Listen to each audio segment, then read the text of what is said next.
whenever it kicks in. There it is. Hey, everybody. Welcome back to The Collective. We have another fantastic show for you planned today. I am stoked. We got Steph here. We got Jamie here. We got Shaun here. We're going to be talking about nutrition, and I am excited to learn a lot. Now, while I'm excited, y'all should be too. Make sure you're doing the things like the show, subscribe to the channel, hit the notification bell, do all that good stuff. Get your emails when we go live, which is, of course, Wednesdays for the Gold Mine and Fridays for the Collective.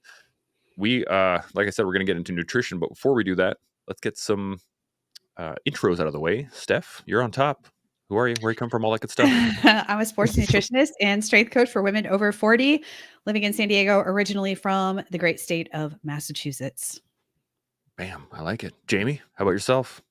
Short and sharp. Also a nutritionist, strength coach, not in the same category as Steph, but there or thereabouts. A New Zealander, now living in the middle of Central Europe. Bam, I like it. Shaun, how's the mountains?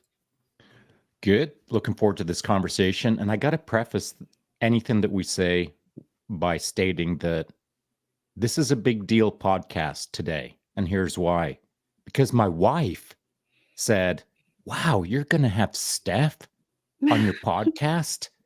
And I said, yeah, we've had her on before. And she said, I really enjoy. And, you know, she went on to exclaim that she really loves the advice that you put out for women over 40.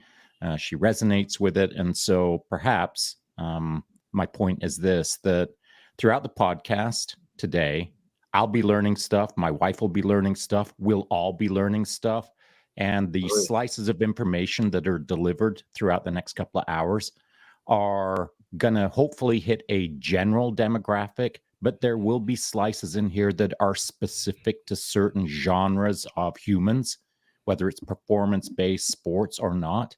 And just dial into the generalities, but keep your ears open for the specificity of some of the things we'll hit on. Yeah, absolutely. This has been a conversation I've been looking forward to for quite a while. And I forgot to mention earlier, but I want to hit this right now.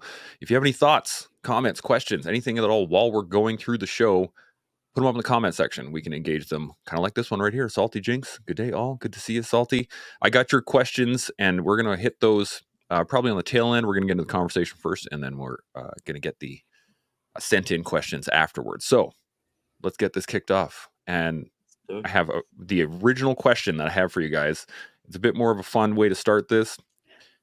What are some of the issues that you see in the nutrition space right now in terms of all the noise?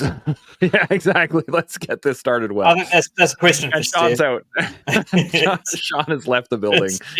He's out. So there's all kinds of stuff out there right now, right? And it's a lot of noise and it's tough to sift through. So let's start with some of those. How do you sift through it to find what's actually beneficial? Jamie, I'm going to start with you. What do you think?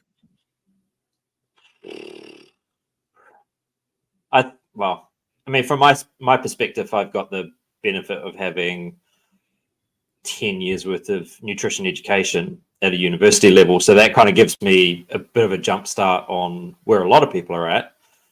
But outside of that, it's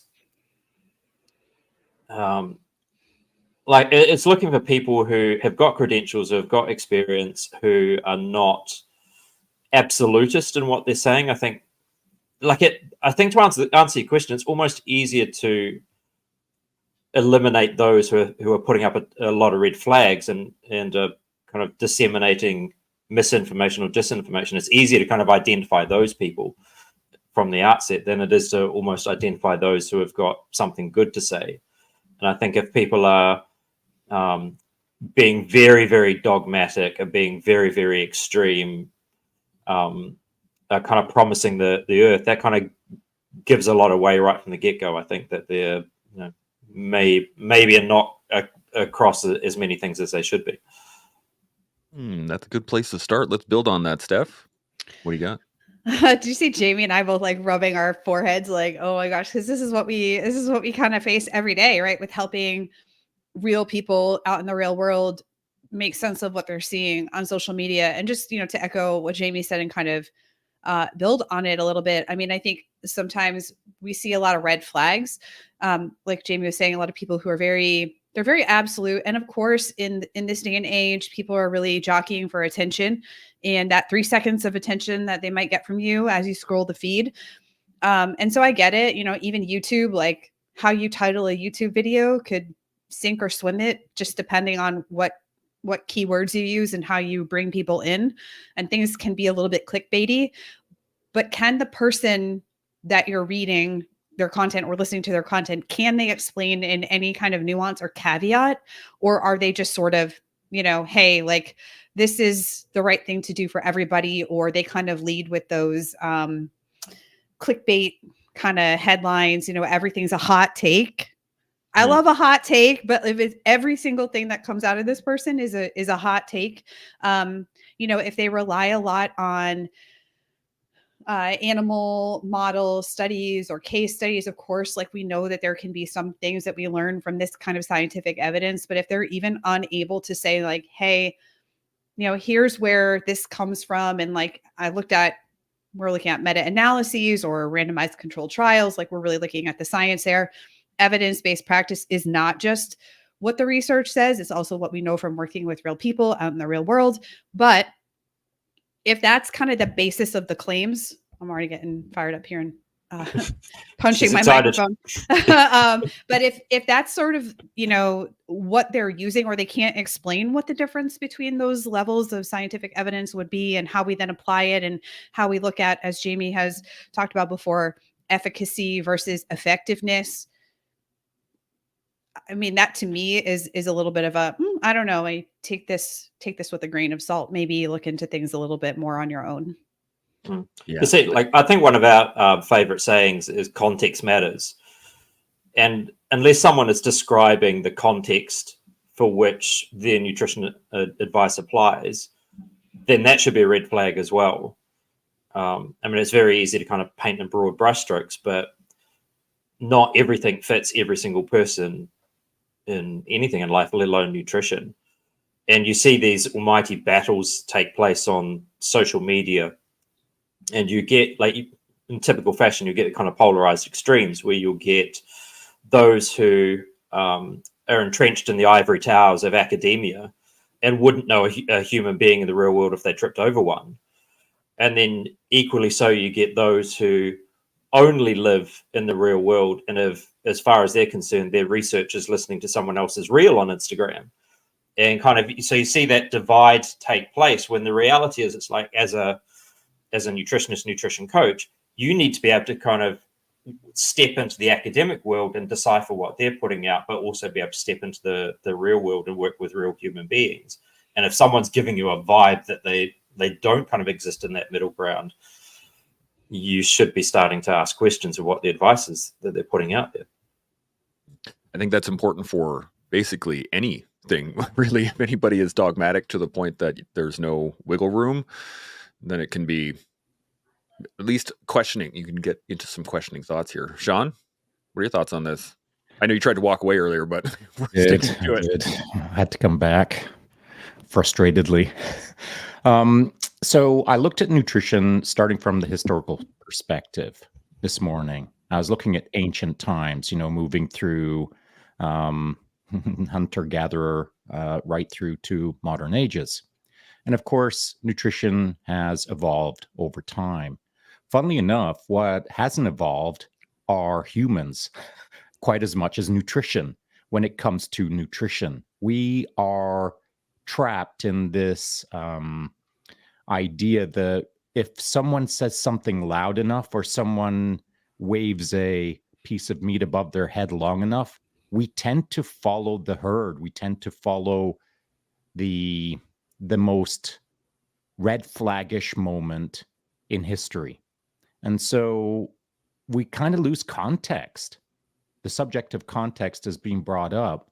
We're eager to chase things that we don't understand, don't have context on, but is promised as the next best thing. And so what I was thinking about is, as Jamie was mentioning, context. And I like to think I stand in the middle between academia and practical field testing. And I've moved back and forth between the two to ensure that I have good perspective on the edges of academia and on the edges of just being in the trenches and doing the hard work. I like to think I'm somewhere in the middle. And because I've stood in the middle for quite a long time, nearly 2 decades, I've observed people who are on the edge of academia and other people who can't spell academia, but somehow they're churning away in the nutritional space. So what came to mind on context is a product called ketones came to mind when Jamie was speaking. And now, when ketones came onto the scene, very quietly, I mean, hush, hush, almost the secret sauce quiet. The only people who knew about ketones were like extremely high performers who were in critical spots that required an infinitesimally small improvement in order to do the thing that they needed to do. So, as an example, ketones kind of quietly came onto the scene within special operations. And so the reason for that is because that job is extremely demanding, and they were looking for just another little edge. It trickled into professional sports. Cyclists, as an example, started using ketones at the highest levels. But as is our way, it became commercialized, it trickled down until we're now at a point where shills, I'll call it for what it is, shills who don't even have a bare layman's understanding of what ketones are waving that new red flag to try to attract as much attention as possible in order to shill out a nutritional product that, quite frankly, hasn't been studied long enough to understand the long-term impact of what it will do to human physiology. And so the reason that humans can wave that red flag is because there's no context right through to the end state. It's simply a commercial offering through a layman shill put out to the masses, and then no follow-up. It's like, drink those bottles, see you later. Drink more bottles, see you later. There's no concern as to what the end state is, how the person is doing months later. Are they dead? And so our modern world has made it okay somehow to almost be a village idiot, but yet sell ketones to the masses. So that's where I'm going to start with context. Bam, dropping bombs right off the bat. Jamie, what are your thoughts on that? Oh, like 100% agree. I mean, we live in a very commercialized world where, you know, anyone can put anything out there and make a quick buck out of it, cut and run.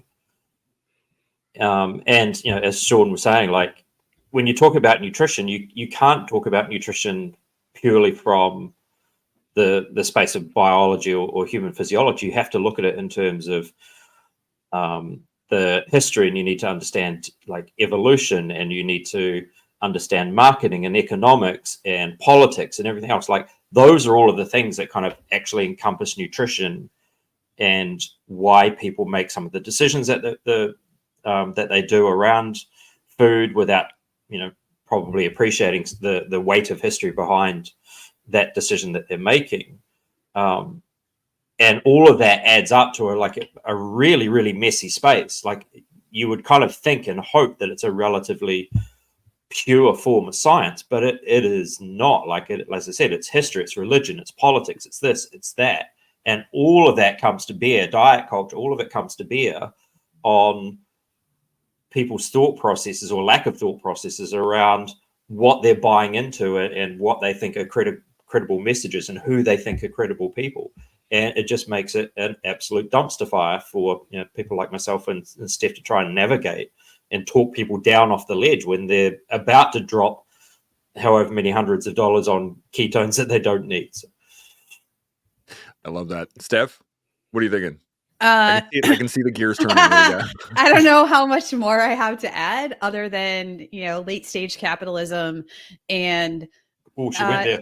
the idea here, though, that as we sort of have this, it reminded me, as Shaun was talking, of the diffusion of innovation curve, right? Where you have sort of your early adopters. So those might be your special forces folks, your high level professional athletes, et cetera, now sort of like diffused down the line to sort of all of the late majority.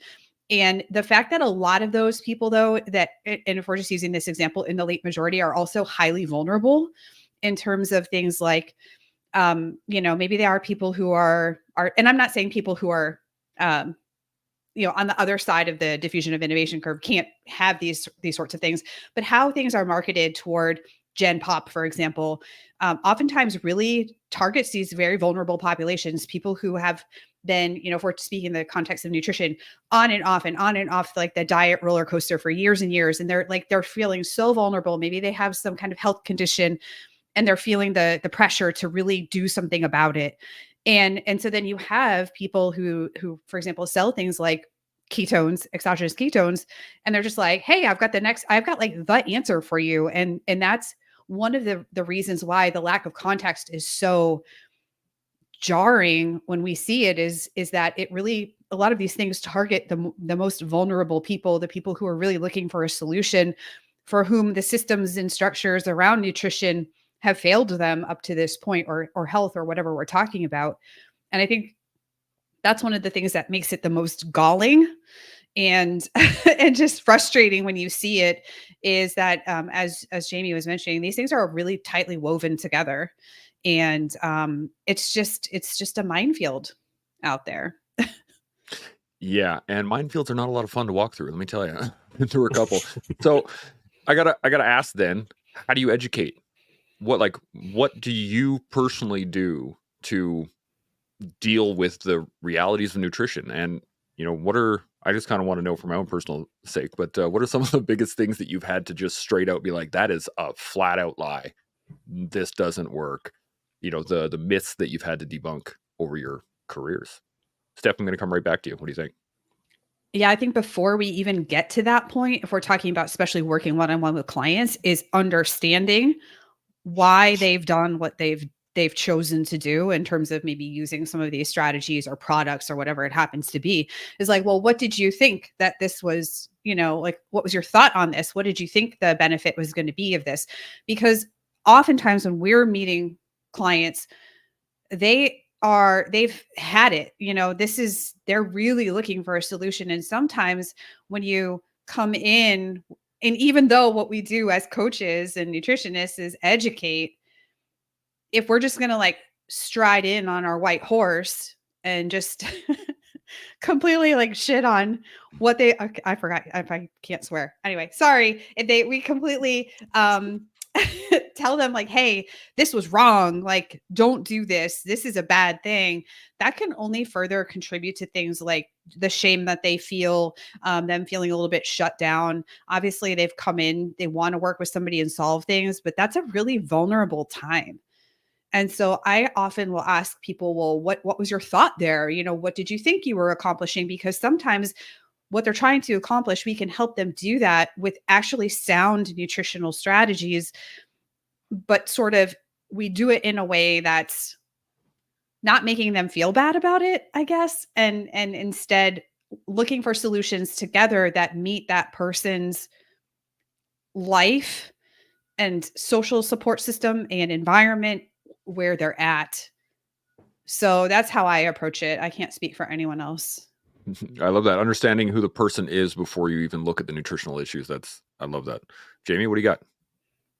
Oh, completely agree. Like you have to know who you're dealing with in front of you. Otherwise, you're just kind of flapping your lips in the breeze if you're ignoring that person. I try and work in kind of frameworks more than anything else. I often try and explain to people that, like, for the vast majority of named diets out there, whether we're talking vegan, paleo, carnivore, low carb, high fat, like whatever it happens to be, all of those diets will work for the same reason, and they will all generally fail for the same reason. And so I will take people, like in terms of the education side of things, I will step them through the reasons why all of those diets, when they work, largely share certain factors in common, and all of those diets, when they fail, share certain factors in common. And when they are very locked on to certain ideas, whether it's someone coming to you and saying that, you know, they need to cut all carbohydrates out of their diet, or they want to give up animal protein in their diet, or whatever it happens to be, I will try and, like, rather than go, no, don't be an idiot, don't do that, and shoot them down and just become, you know, just another voice who is saying do this or don't do that, I will say, okay, look, here's why, like, if you think of all of those different nutritional strategies, they are tools in the toolbox, and in certain contexts, those tools are valid and might work for, you know, a period of time, or to achieve a certain outcome. But here is why that tool that you are trying to use is potentially not appropriate for you in the way that you want to use it. And here's a better tool that will achieve what you're trying to achieve with the thing that you're doing, but with much less kind of pain along the way, and hopefully with a better outcome and a much easier process. So that's kind of, it's not just a case of my opinion shouting down all of the garbage that these people hear, but kind of trying to meet them and say, look, I understand what you're trying to achieve using the strategies that you have done, but here's why they probably won't work for you in this context, and here's a slightly better way to do it. Or we can take some of what you've been using and build on that in a better way that maybe kind of nudges them away from what they were intending to do. And it is that kind of very subtle nudging that you have to do with a lot of people. This is very true, because I know the moment somebody says I'm not allowed to do X, I'm like, well, yeah, watch me. Yeah, exactly. Shaun, you got thoughts on this? You're still muted. Sorry. Generally speaking, what I've tried to do over the years is this. Whoever's standing in front of me or whoever I'm writing to, I'll simply early in the conversation state that, look, we're all different. Everyone's different, man. Our age, our physiology, our emotional state, our goals, our sweat loss rate. We're as human beings, we're all kind of unique. I mean, of course, there's a lot of commonality, but our own little stories, they're all different from our neighbors.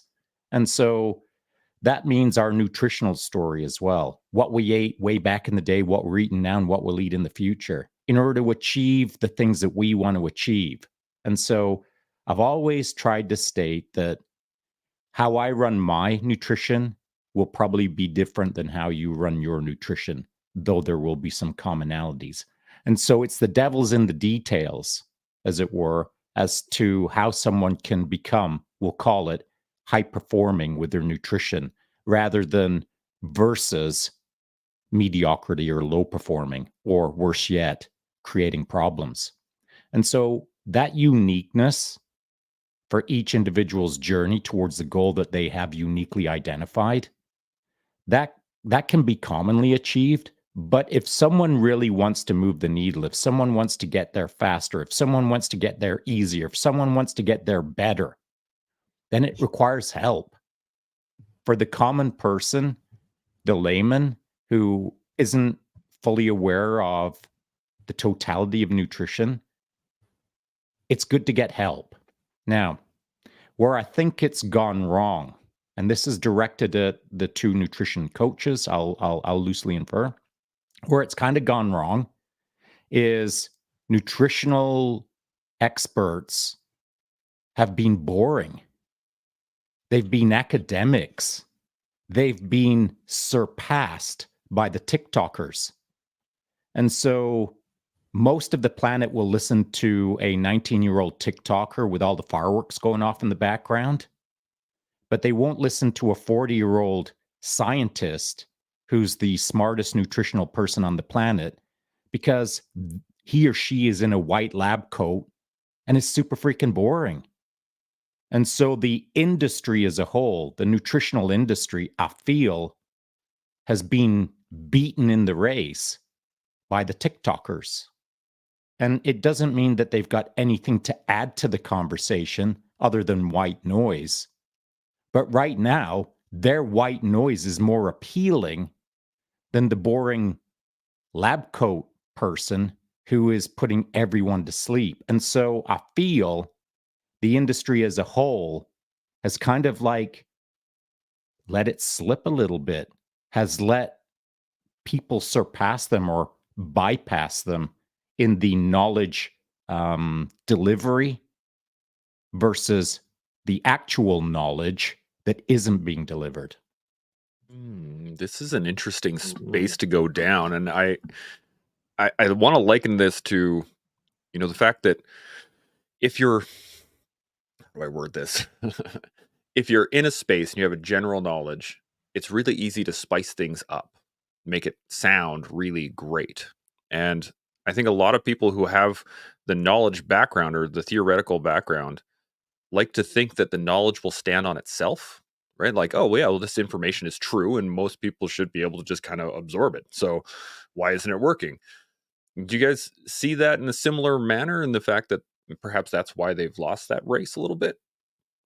Jamie, I'm coming to you. What do you think?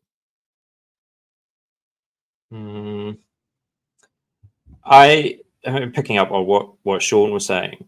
There's a saying that was around when I was at university, or maybe slightly after university, that science advances one death at a time, and that is to say that you get a lot of these old school academics, as kind of Shaun was alluding to, who kind of are very boring, do everything through lectures, which is very, very boring, and no one was buying into it. And then suddenly this big shiny thing called social media came on the scene, and the TikTokers and all of these young people who kind of looked fit and young and vibrant and healthy, and they were like putting their message out there. And so it's natural for people to go, actually, do I listen to the old guy up there, or do I listen to the kind of young, vibrant person down there? And of course, you're going to gravitate to the young, kind of vibrant, confident person.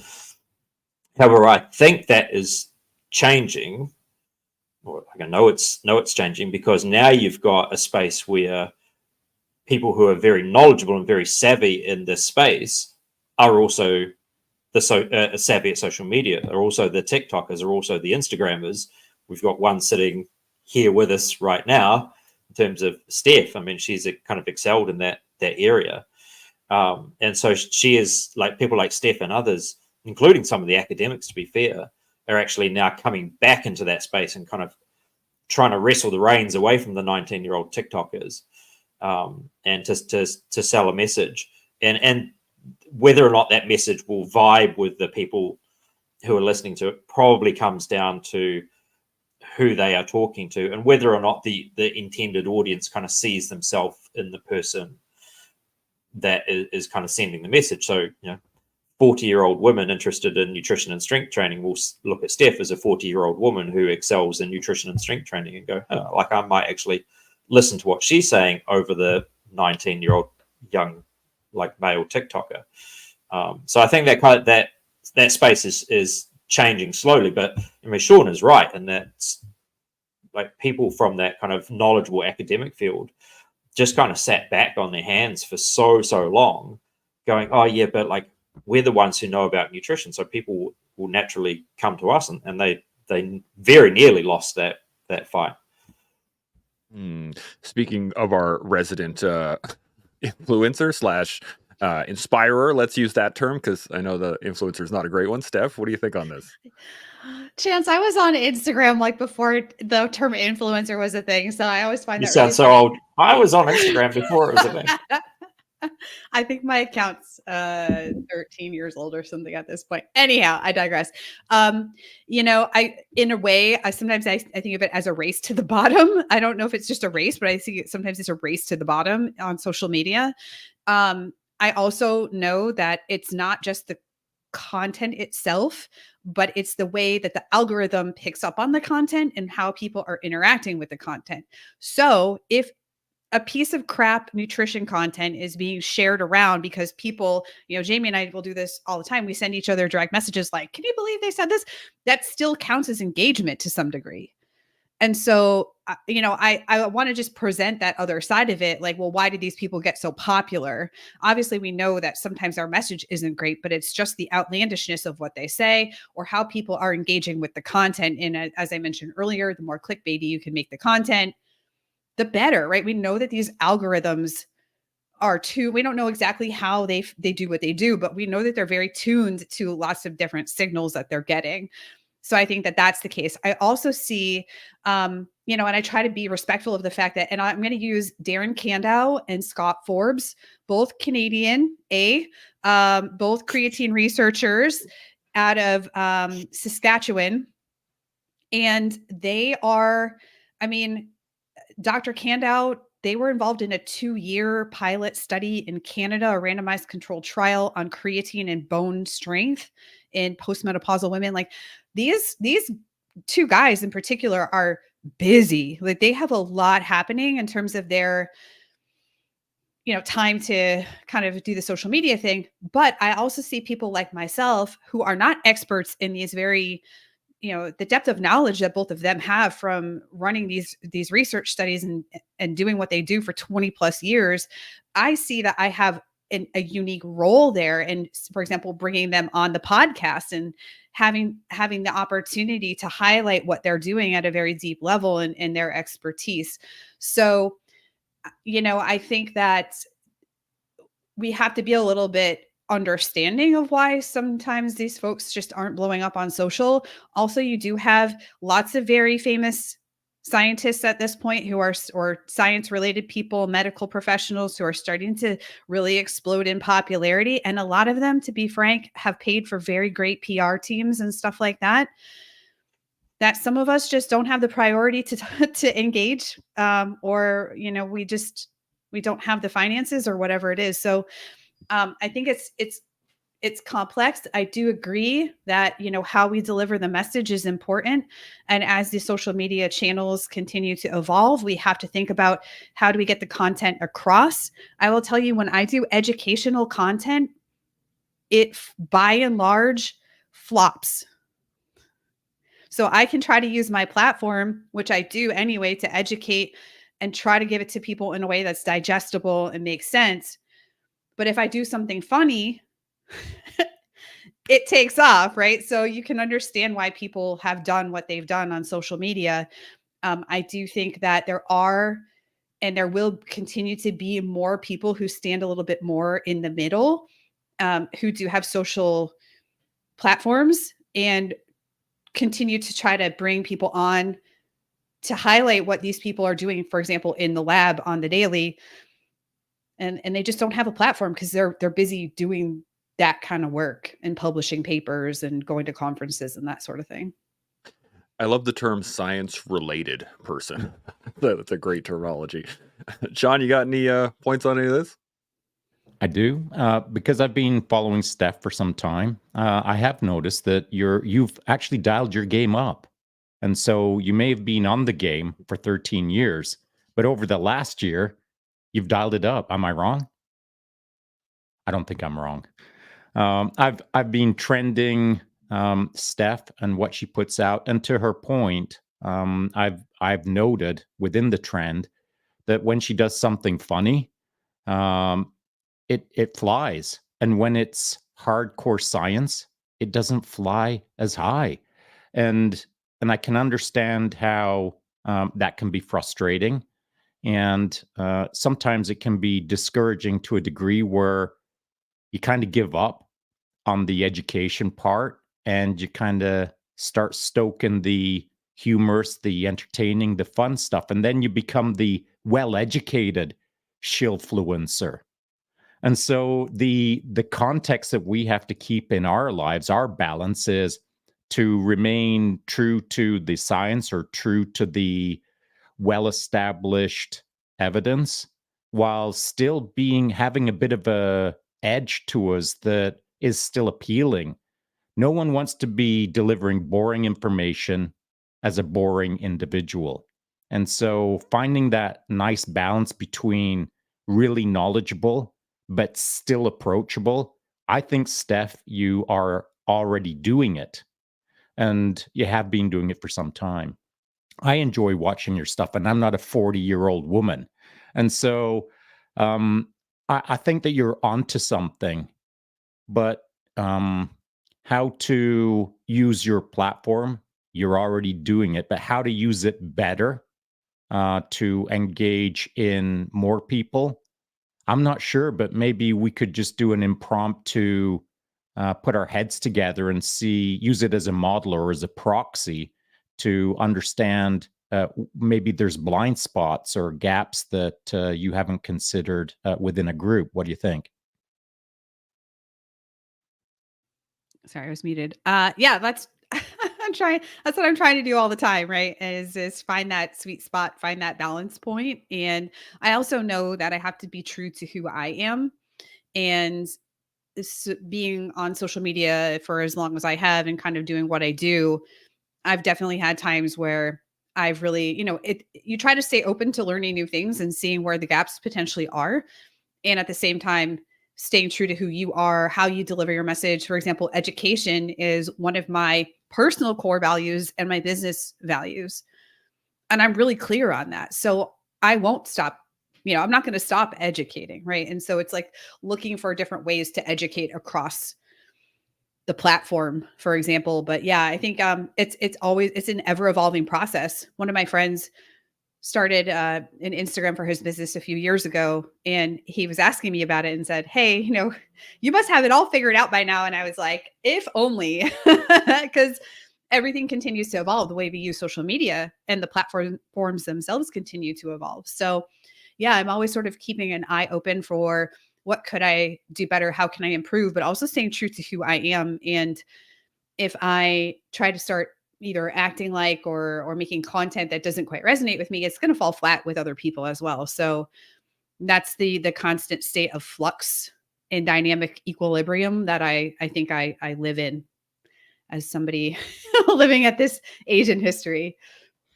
I think we see a similar issue here on the collective too, is that, we have a lot of really great people to have on the show, and we talk about some really great topics, and a lot of times that are like really profound clips that I put out are just like really great points and crickets. And then I put out something funny like Shaun battling a bear and views out the wazoo, right?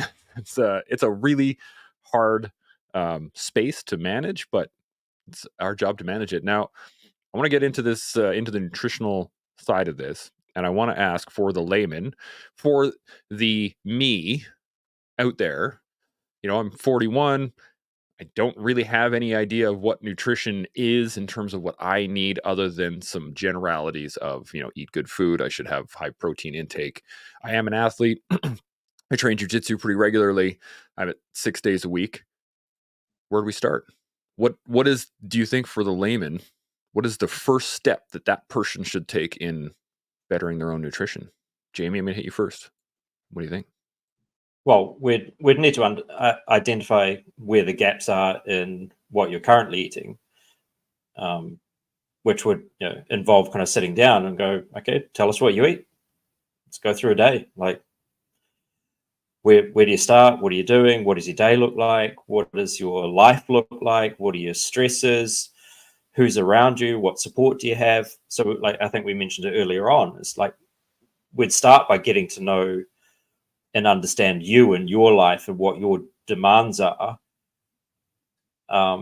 And then that within the domain of nutrition, then that will give us some starting point to say, okay, here's where you've got some really good skills, and here's some skills that need to develop. And I'm a big fan of it, and I know Steph is too, of treating nutrition as a skill-based practice.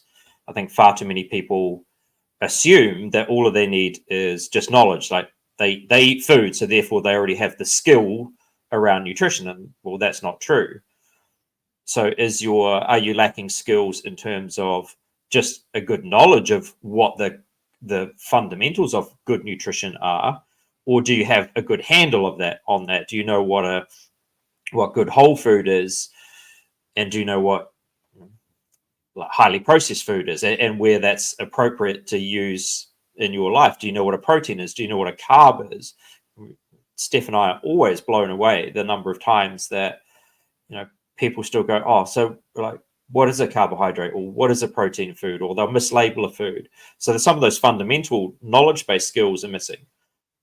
Some people have got really good knowledge. Some people think they have better knowledge than what they do. And so you'll always hear the phrase, I know what I should be doing. Probably not, possibly not. But they really struggle on the implementation side of things. And so you don't know where to start until you know the person and what their life looks like. I do love the idea, like, at least in my mind, it starts with tracking. At least that's what I'm getting from it. Like figuring out exactly what it is you're already doing, giving yourself a baseline. At least that's what I'm hearing. Steph, you got thoughts on this? Sorry. No, go ahead, Jimmy. What do you got? What do you got? I was going to say, like, we talk about tracking, and I think most people will straight away, as soon as you use that word, they think, oh my God, I've got to go and get MyFitnessPal on an app and start kind of logging my food. It's like, that's one way to track, but there are multiple ways of tracking. The thing I start with my clients at the most basic fundamental level is just write down what you eat in a day. I don't care what the numbers are. I just want to have a first pass look and go, what foods do you actually put on a plate and then put in your mouth across the day? And then if we need to start kind of wrapping some sort of quantitative measure around that, cool, we'll do it. How much? So you eat, you have oats for breakfast. How much? Roughly, give me an idea. And you can slowly build up. And as part of that process of unpacking someone's day, week, whatever it happens to be, they will start to maybe relax a little bit and tell you a little bit more about their life and tell you about some of the fears that they have. Like, I only have 50 grams of oats because I heard having more than that would be too many carbohydrates. So like you start to get this kind of narrative build up just by starting with something really, really easy and asking good questions about it. If you just give someone the app and say, punch in some numbers and send it through to me, those numbers tell you some of the story, but they really don't tell you a massive amount of the story of what that person's doing. That's a beautiful highlight there. Steph, what are your thoughts on this? Yeah, just echoing what Jamie said there. And then, taking it a kind of maybe a step further, what he's describing is what coaches help people do, and us as nutritionists help people do, is implement behavior change. And that is not easy, right? We could outline for you the most quote unquote ideal calorie, amount, macro split, whatever it is. But then how do we help you to actually put those things into practice? And I think that's kind of what Jamie's getting at with that, like, first layer. After we figure that out, especially for somebody who's, for example, in your case, you're doing jiu-jitsu 6 times a week. I do jiu-jitsu as well. I'm usually in there 5 times a week. I'm lifting as well. I know we're all here very physically active. I would say, like, once we take care of that, some things don't start working themselves out. So sometimes the awareness of writing things down, people will go, oh yeah, I guess I forgot that every day I go to Starbucks and get a 450 calorie blended drink. Sometimes people just don't have that conscious level of awareness that that's really contributing to potentially, maybe they're eating too many calories, maybe they're not eating enough calories. So if that awareness layer doesn't really start solving some of that, then if we're thinking about sports nutrition or performance, we have got to make sure somebody is getting an adequate amount of calories for their activity level. And I would say, like, that's the next place that we're going to start dialing things in. And then how we apportion that to carbohydrates, proteins, and fats is going to be a little bit specific to the person. So for example, back in the ultra racing days, Shaun's on the bike for 24 hours. Like, if the training leading up to that, the amount of carbohydrate you need is fairly substantial versus somebody who's lifting weights 3 times a week and doing some walking, for example. So I think helping people to figure out that, daily energy need based on what their average week is looking like, what their job looks like, how active they are, how inactive they are, is kind of the next level. Because Jamie and I see a lot of people coming in who have wildly mismatched calorie intakes, right? They're either consuming far too much for their level of current activity, and there's no shame in that. There's nothing to say like, oh, how could you be so inactive? But it's like, hey, like there's probably a mismatch going on here. Or the reverse, which is people are really just putting the hammer down and are not fueling themselves enough for the things that they're trying to ask their bodies to do. And so then from there, how do we help to toggle those levers and help the person implement behavior change and be there to support them through that behavior change? Because again, knowing what to eat on paper or on a spreadsheet is very different from how do I actually get the food, make the food, consume the food? What are the challenges that I have on the daily? And how do I refine that over time? It's a fantastic point. And I remember Shaun and I had this conversation last year. It was more of a direct statement than it was a conversation. But he asked me how much protein I ate, and I was like, oh, pretty good amount. Never having tracked it before. Just like, yeah, I should be good. And I think I was in like 30 grams a day, maybe. And I'm 220 and I'm active. And yeah, exactly. All your guys' faces are like, oh God. So now I'm in a much better place. But just the level of the lack of knowledge to like know where I should be, I think is a major issue. Shaun, you got any thoughts on this? Yeah, where do we start? Well, if I've got someone standing in front of me and I don't know anything about them, I'm not going to start talking about food right away.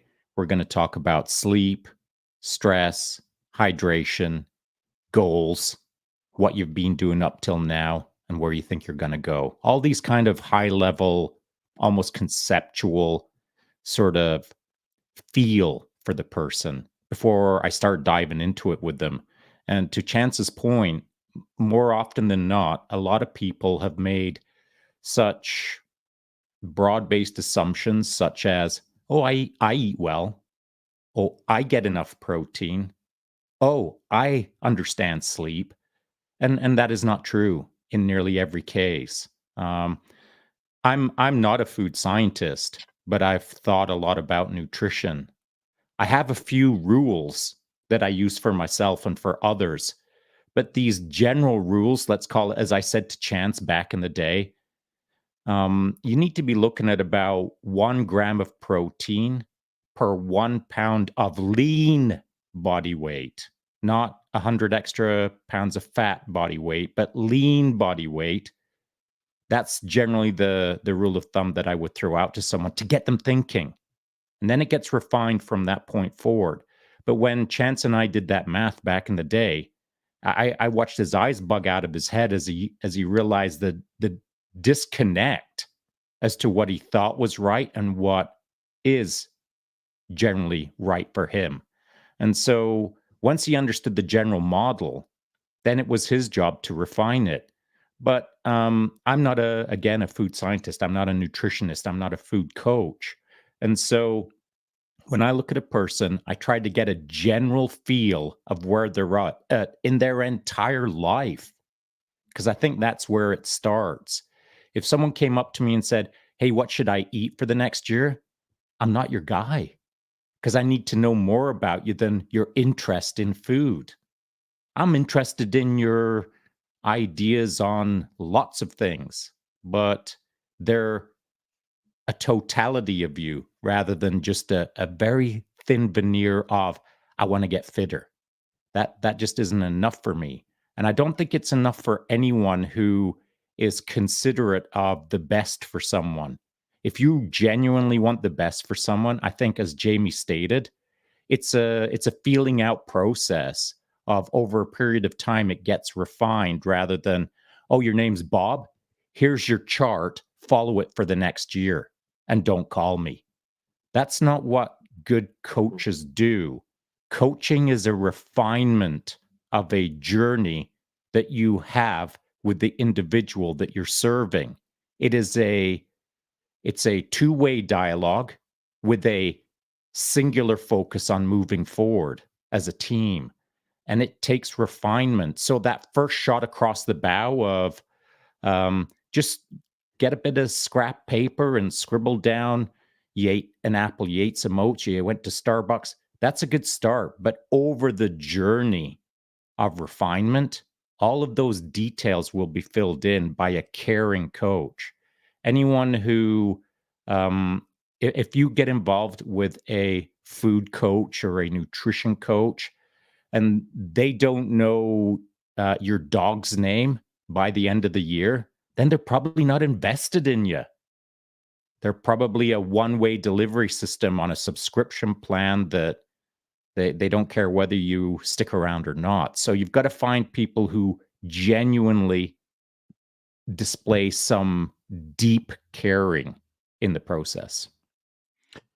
I think this is one of the points that most people don't understand about coaches in general, is the fact that I think they see it maybe on TV and movies and don't have a lot of real connection with it. We talked about this in coaching week, I think last year, was the fact that most Canadians don't have experience with a coach other than, in high school, they see the coach who just yells at the football team and like, oh, that's how coaches are.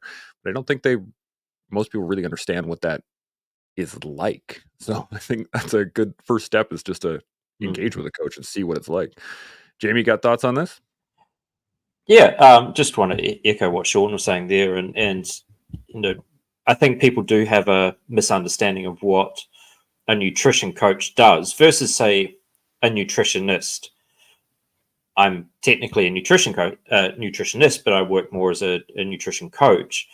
I think people's understanding of a nutritionist is that you go along to a clinic and someone's there with a clipboard and you get made to stand on the scales and they put a tape measure around you and they do some skin fold testing and collect a whole lot of data and then print off a form and go, here's what you're eating for the next year, 5 years of your life. But, to Shaun's point, that's not how any of us operate. Someone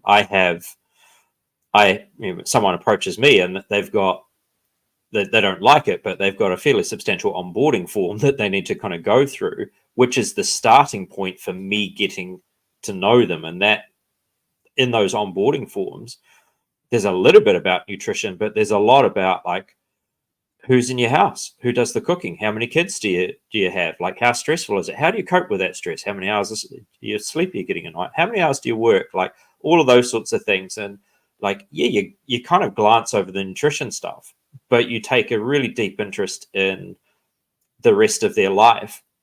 And I much like over the years, I've gone from that kind of consultant model, which is kind of what we were trained on, through to that kind of coaching model where you are acting as a Sherpa in their life. Like your job is to kind of take them on the journey and carry some of the baggage for them for a while and give them a bit of a prompt and give them a bit of a breather and kind of keep an eye on them and get them to the top of the mountain if you can. They have to kind of buy into that. It has to be viable for us in terms of a business model as well. And I have to say, like that, in terms of that style of model of looking after people quite intensely for a long period of time, if they want, is very draining on us as coaches, which means that you can't play a volume game. You can't take 20, 30, 40 people like you can on an app and Sherpa that many people at one time, because the quality of those interactions just diminishes. It's like any other relationship in that regard. And so it becomes a difficult space to kind of go, okay, here's my energy that I'm going to invest in people, and this is how I'd love to operate as a practice. But can we charge enough? Can we like do it well enough to make it a viable business model? And it's a constant battle.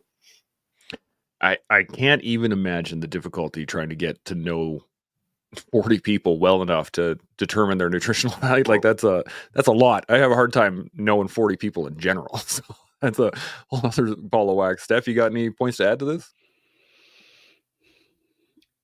I think initially, a lot of times when people come in wanting to work with a nutrition coach, they'll echo a very common sentiment, which is, again, I referenced this earlier, getting to the point where, for a lot of people, they had to have been pushed / arrived at this line in their lives where they realize something really does need to change.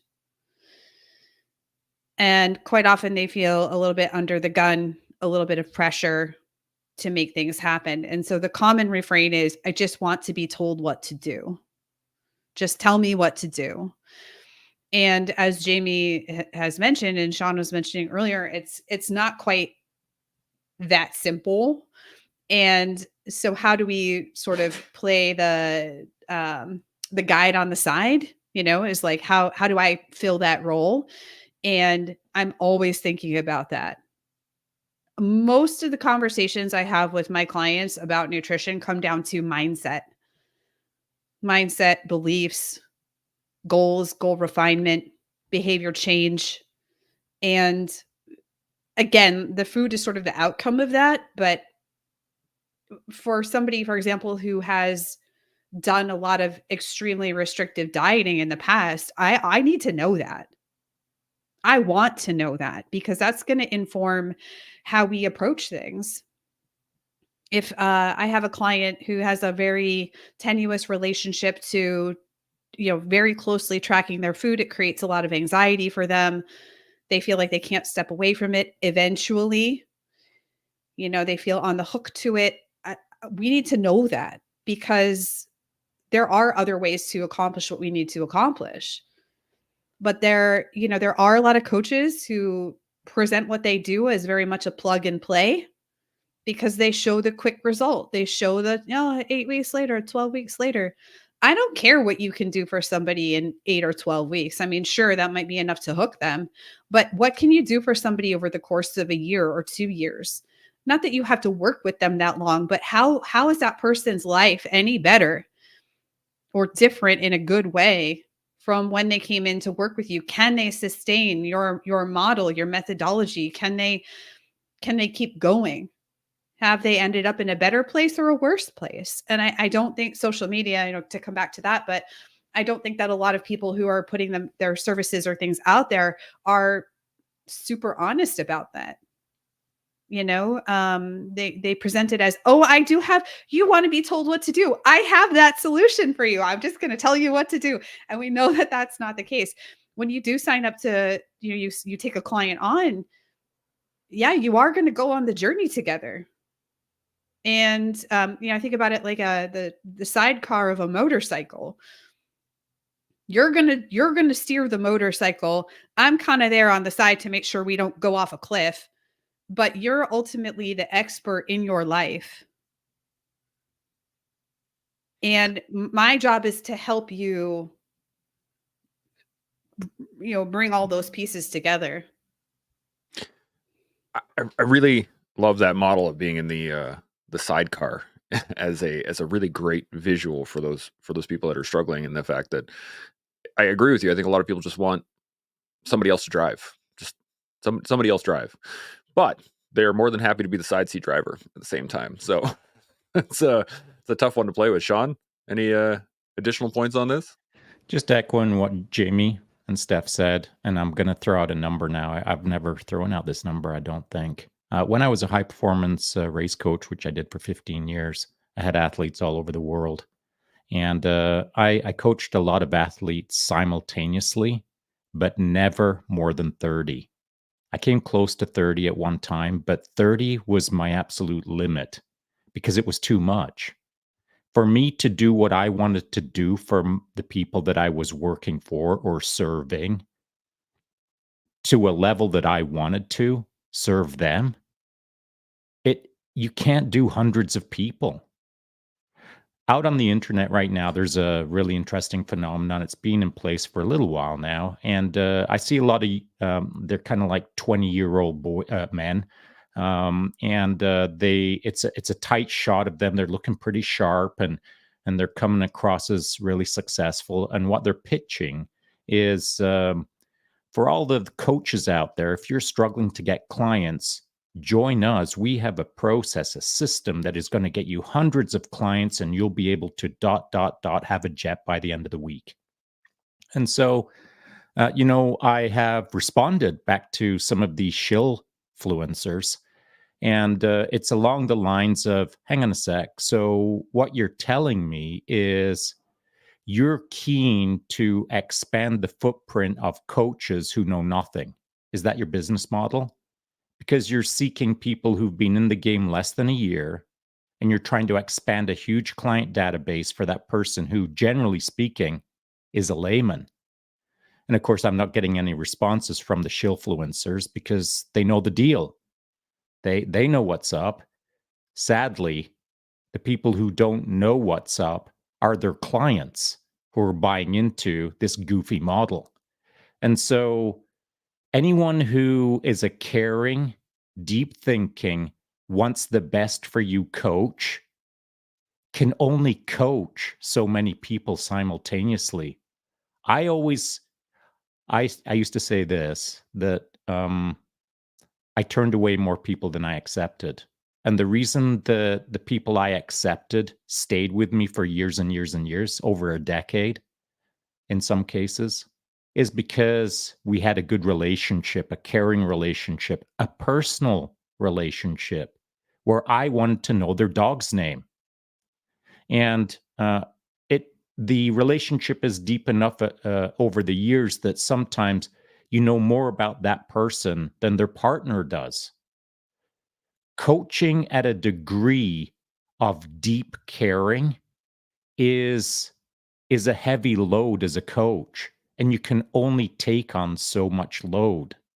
And so nutrition, just nutrition alone, not talking about all of the other variables to perform as a human being, nutrition all by itself is a heavy silo to consider as a coach on behalf of another human being. And so to carelessly or callously not care beyond the sale, that to me is not the right approach for any aspect when you're looking after another human being.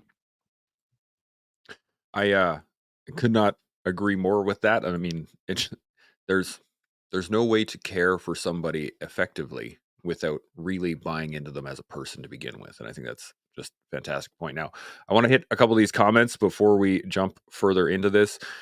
Zed jumped on here, chant straight with the bomb question right off the bat. I did indeed. Health, energy, performance. Daniel Weiss says, great framing about meeting clients where they are. And he says, this conversation is what every coach will love and every person who wants coaching needs to hear. Definitely agree with that one. Now, I have a question, and I wanted to ask this. You guys have been in the game for quite a while, right? And so I'm wondering, how has your guys' approach to nutrition changed, right? You've all been through a full life. You've been through career shifts, travel, injuries, blah, like you guys have been there, kind of done that. And I'm wondering how your approach to nutrition has changed through those cycles themselves. I'm going to start with Steph on this one. What do you think? Is this from a coaching perspective or a personal perspective? From a personal perspective. Oh, we don't have enough time on this show to talk about it, but I'll do my best to give you the TLDL. I mean, it's impossible, I think, to understand the totality of this without the context of growing up as a teenage girl in a time where we didn't know about, I mean, the only nutrition education we got was like what the latest, I don't know, Teen Vogue or whatever the teen magazine was at the time was telling us about food and diets. So I came up through, and I mean, we're all around similar age here in the same generation ish, where there wasn't a lot of great information. And so we learned about it through, what our friends did and what we read in magazines, and didn't have the internet until, I was in high school. I guess we had a little bit of internet, but, on one hand that was great. And on the other hand, that was really terrible. At a really young age, I had a family member tease me about my weight, and that impacted the trajectory of like the next 30 years of my life in a really negative way, such that I at one point was racing endurance distance mountain bikes and doing everything I could to just stay as skinny as possible by not fueling myself well. And at that point, something had to break, and it was just my will to keep going and racing, and I burned out. Just didn't have the energy to sustain it. Now looking back, I'm like low energy availability, and flashing red lights. We didn't have that term. So for me, my approach to nutrition has greatly changed in terms of how I think about fueling myself, what I need to thrive, not what is the minimum I need to just get by on so I can stay skinny. And that's evolved over, I'd say, the last 10 to 15 years. Even, how I eat now is different from how I ate 10 to 15 years ago. But that is now the top priority, is how do I fuel myself? How do I stay healthy and well? If I have a performance goal, how do I make sure that I'm able to accomplish that and come out with decent health intact and not put myself in a hole because I'm not making wise choices. So I would say that that's in a nutshell.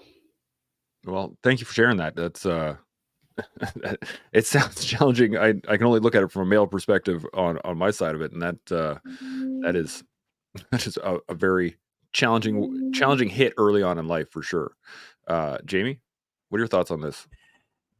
Yeah, well, like you, I mean, I was very ignorant to such a thing as diet culture ever existing until I was well into my adult years. So I was kind of thankful that I wasn't kind of subject to those sort of pressures that a lot of young women are around their food and nutrition.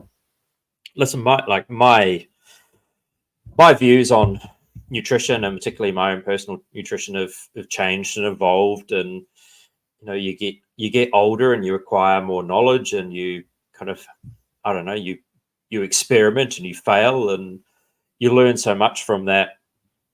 And so if someone is around my age and is still doing the same thing or saying the same thing that they were saying 20, 30, 40 years ago, that would be one of those red flags from the start, because we learn and take on so much, and we have to naturally change our views as we go through life. I came very much from, I did my nutrition training at university in the 1990s, and I came through the sports science side of things first. And so for me, food was always just fuel. That's all it is. It's just petrol in the tank. And that was kind of how we viewed it. There was no viewing food as comfort or emotional solace or connection or anything else like that. It was just fuel. That's all it was.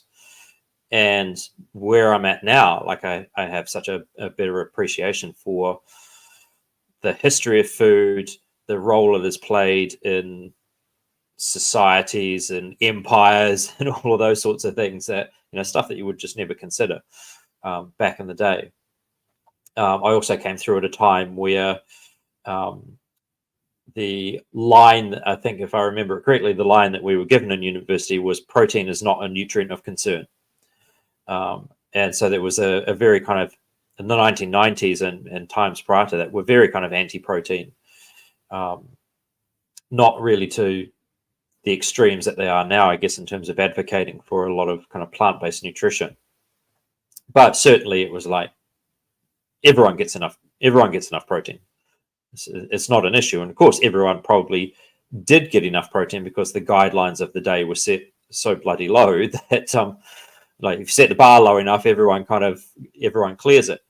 So there's been a big shift, particularly in the last 10, 15 years, in terms of the focus that we have on protein.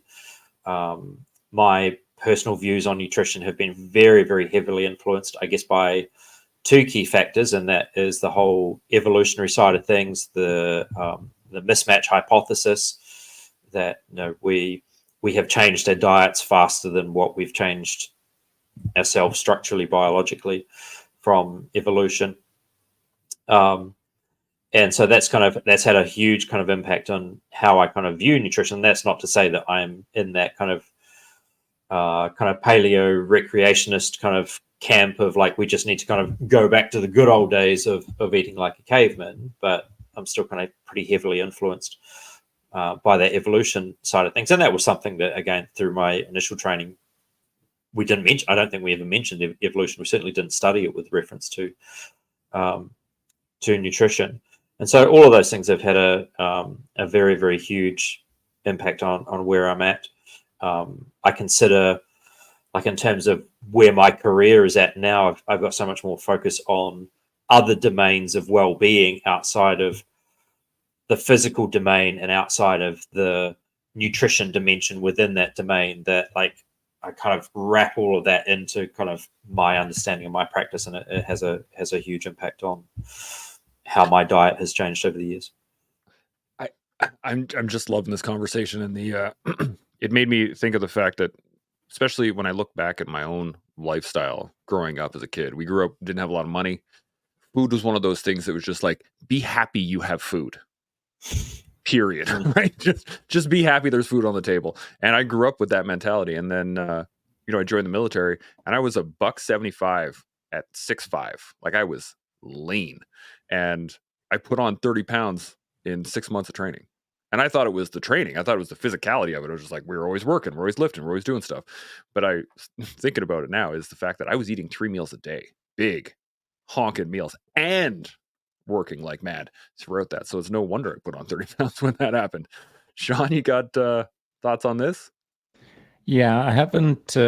I haven't given it much thought. I was too busy listening. But when I read the question, the first thing that popped into my head, rightly or wrongly, was this. It was a moment in my military career, and we had a lot of weight on our backs. We were a small team. We were in a place that maybe we shouldn't have been, and I decided, because our loads were so massive as the patrol commander, I decided that we were going to minimize food as much as possible, and I was going to try something new. And this is on me as a patrol commander. I decided to do this, and it actually came back and bit me in my arse. I decided that we'd try to do the multi-day patrol on 3 power bars per day.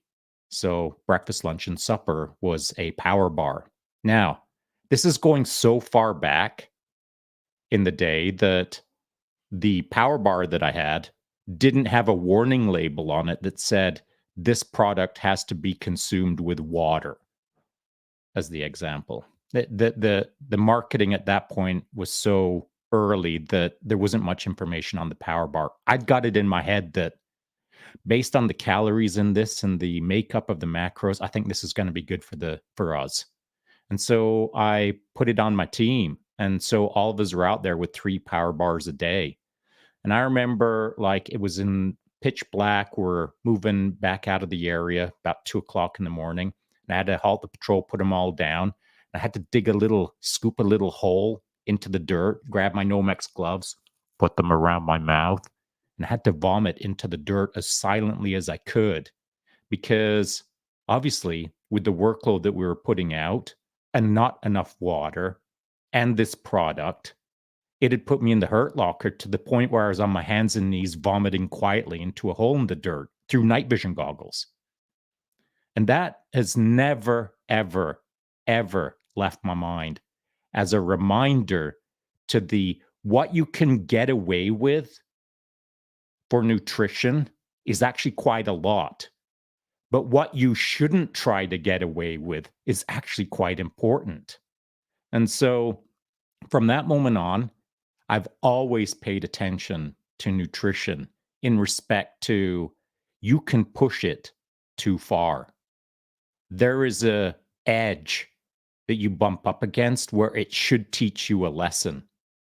And so from that moment, right through all of my ultra endurance racing, I always pushed my own envelope. In fact, over the 15 years that I coached athletes, I felt like somehow it was my job to lead from the front in respect to, I wonder if I can ride 12 hours on just fat. I wonder if I can ride for 12 hours with no water. I wonder if I can ride for 12 hours on just apples. I tried a whole pile of things over a whole pile of years. I didn't really do it on just apples. It was bananas. And so I tried a whole pile of things, learned a whole pile of things in order to pass those ideas onto my athletes to see what they felt see how it impacted them.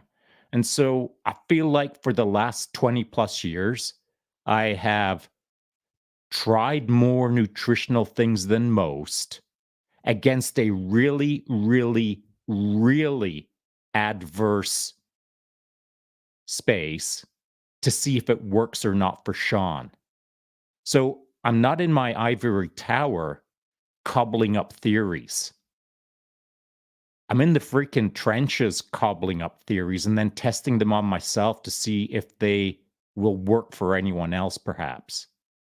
And so my relationship on a personal level with nutrition has been almost the A to Z of the fad diets right through to the grew them in my own little brain diets. And I think that's kind of an important aspect as a coach, as a perhaps as a nutritionist, is to not just study PubMed, which I think I read all of PubMed when I was trying to understand nutrition. Not just read, but test. And not test in the lab, test it on you, on a bike, on a pogo stick, on a heavy bag, on flying a kite, whatever it is that's your jam. The idea has to be tested against the action and not just on one day for a long enough period of time to see when you break or come close to it so that you can pass the lessons on to others. This is a great point in terms of, and I'm going to say this with a little bit of caveat. I know it's not easy to do math, but doing the math is easy compared to actively putting it into work. And you see this in across Instagram and the martial arts background is people saying, "Oh, like if you're stuck in this particular position, use this technique," but they've never actually tested it. And the person that they're doing it on in the video is just kind of allowing it to happen. There's no rubber meets the road kind of moment until you actually try to use it. So now to your point, Shaun, you've been tracking the, scientific advancements as you've been going through your careers. And I'm sure you guys all have been doing this, is that new things are available. There's new discoveries. There's people who try new things and it works really well for them and they immediately hit it out to the world. Is there anything out there right now that is like exciting for you guys, for like that might change the way in which we actually approach nutrition towards the future or even right now? Shaun, I'm going to start with you. What do you got? Sure. I actually scribbled down a couple of things that I wasn't sure if we'd ever get to this point in the conversation. And I'm not going to spend much time dwelling on them either. I'm just going to kick them out because I'm interested in hearing back from the two guests who are way smarter than I am in this subject. So here's some I scribbled down concerning nutritional trends. Do with that what you will. But here's a few examples. Extreme dieting, over-reliance on supplements, orthorexia, elimination diets without medical supervision, bad diets lacking scientific evidence, overconsumption of superfoods, misuse of intermittent fasting, influencer-led nutrition advice, overemphasis on natural or chemical-free foods, misunderstanding of GMOs, extreme raw food diets. Now, those are just a few things. I'm not talking about like 21st century stuff where it's nutraceuticals or lab grown ultra processed food or anything like this. I'm just kind of sticking to general things that I see out there currently that are going wrong. So there are trends, and some of them are positive, but there are some negatives, and that's what I'd scribbled down. So I'd be interested to hear what the guests have to think about some of those things. Let's do it. Steph, coming to you first. What do you got? Is the question about what we're excited about or what we think is not great? Because the things I heard Shaun listing, I was just like, no, stay away from all those things. Let's start with excited about. What are you excited about that's coming out right now?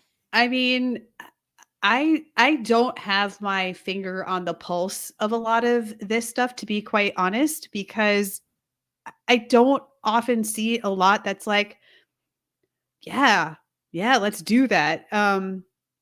I tend to stick to the behavior change stuff that I'm working with my clients, implementing basics and doing those basics well, and then moving up the pyramid depending on need. So, for example, supplementation, nutrient timing, like, are those things even relevant for that person? So I honestly don't have a good answer for you here about like what is truly exciting me, because I'm very skeptical about a lot of this stuff. I mean, I think it'll be interesting to see what else we learn about the gut as we go. Gut brain stuff, continuing to look in that direction in terms of food influence potentially, but there's a long way to go there. I think it'll be cool to see what we can find out. But yeah, I honestly don't have like a toolbox of like great, like, woo, can't wait to see where this goes. Raj, I like it. Jamie, any thoughts? Yeah, I have. I think I'll push back on Steph a little bit there to say that, she hasn't got things that she's kind of excited to see where that goes, because she mentioned behavior change. And I think like that's the crux of where we're at with nutrition. Just, I mean, like thinking about what Shaun was doing with his N=1 testing and reading everything on PubMed. I think I went through that phase in the late 2000s, early 2010s, where I was just like every single day, just like trying to find stuff on PubMed and unpacking it. I was working with through the mid 2000s, working with elite track cyclists at the time and trying to get them up and ready for the London Olympics. And so I was off down all sorts of deep rabbit holes, including like looking at some of what was being used in the military and sort of saying, oh, can we kind of repurpose this? And like, is this viable for athletes and so on? But where I'm at now, and kind of step back a little bit, I think, some of when you kind of go through that phase of what's the new cutting edge stuff, like what can you get really excited about? I remember finding beta-alanine for the first time and going, oh, this is exciting, and kind of deployed it with some of the riders that I was working with, and just kind of watched these riders who were loaded up with beta-alanine just leave everyone who wasn't for dead. But you were doing that in the context of these people had really good base diets, like they were kind of eating well, just at a foundation level. And so you could kind of go up to those really upper echelons and say, well, what can we try? Like what's really exciting here? But I think where we're at now, and with the populations that kind of Steph and I work with, and with people being so out of tune and with themselves and so misguided with nutrition, we're kind of back, kind of going, okay, here's the bottom rung of the ladder. Like, here's the basics, and we need to find ways to get people to change their behaviors, to do that, to declutter their lives. And again, a lot of the stuff that we need to work on, the stuff that I find really exciting, actually has nothing to do with the food and the nuts and bolts of the nutrition. It's life management, it's emotional regulation, like it's all of those things, because you kind of have to clear that messy human being up to kind of insert the good diet after that point. So it's that side of things that really excites me. And I think kind of Steph saying that she's just into the behavior change, that's the scientific advancement. Like, how do we get to change human behavior when they're just so stuck in one place? I love this. So let me see if I get this right. Is the fact the new levels of nutrition are not about food at all. They're about the personal, their own mindset, their own ability to eat the food, or create a position in which they are able to engage the nutrition from a good baseline rather than from the damaged human being that's coming to begin with. Yeah, 100%. Like, I mean, one of my sayings to people is that the biggest obstacle that's in their way is them. And and I don't mean that in a pejorative way. It's like we kind of need to kind of unpack this life that is so full and overflowing, and the person doesn't have a lot of capacity, and they don't have energy, and they've got this going on and that going on, and they're trying to ram more and more in. And now they've hired you as the nutrition coach to ram even more into their life. Like, actually, what I'm going to try and do is use the skills that I have around coaching and try and declutter and pull out some stuff out of your life to make some space to then insert the nutrition side of it. And that's the side of things that really kind of excite me in terms of, you know, what we can do and where we're going, and how to optimize someone's performance, is like those sorts of things. I love that. Shaun, you got anything to add onto this? I do. It's what Jamie said that is kind of, as far as I'm concerned, extremely on point. And that is getting a clean signal from the person that you're working with. So the reason I am saying that is because he'd mentioned athletes, working with athletes, working towards the London as track cyclists, etc. And so that baseline that they have is a very clean signal. They're generally speaking fairly refined in their process at that point. And so by adding on or bolting on new things such as beta alanine, which is great, you can't bolt on beta alanine to someone's life unless they've got a clean signal to get a clean read. And so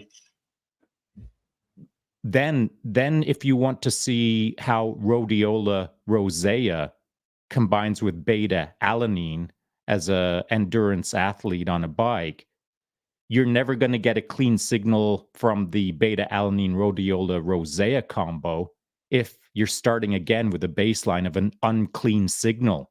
You can't extract details out of a dirty signal. You got to have a clean signal, and that requires a refined platform, like a refined athlete who has controlled variables so that you can basically measure cleanly what the effects are of that bolt on.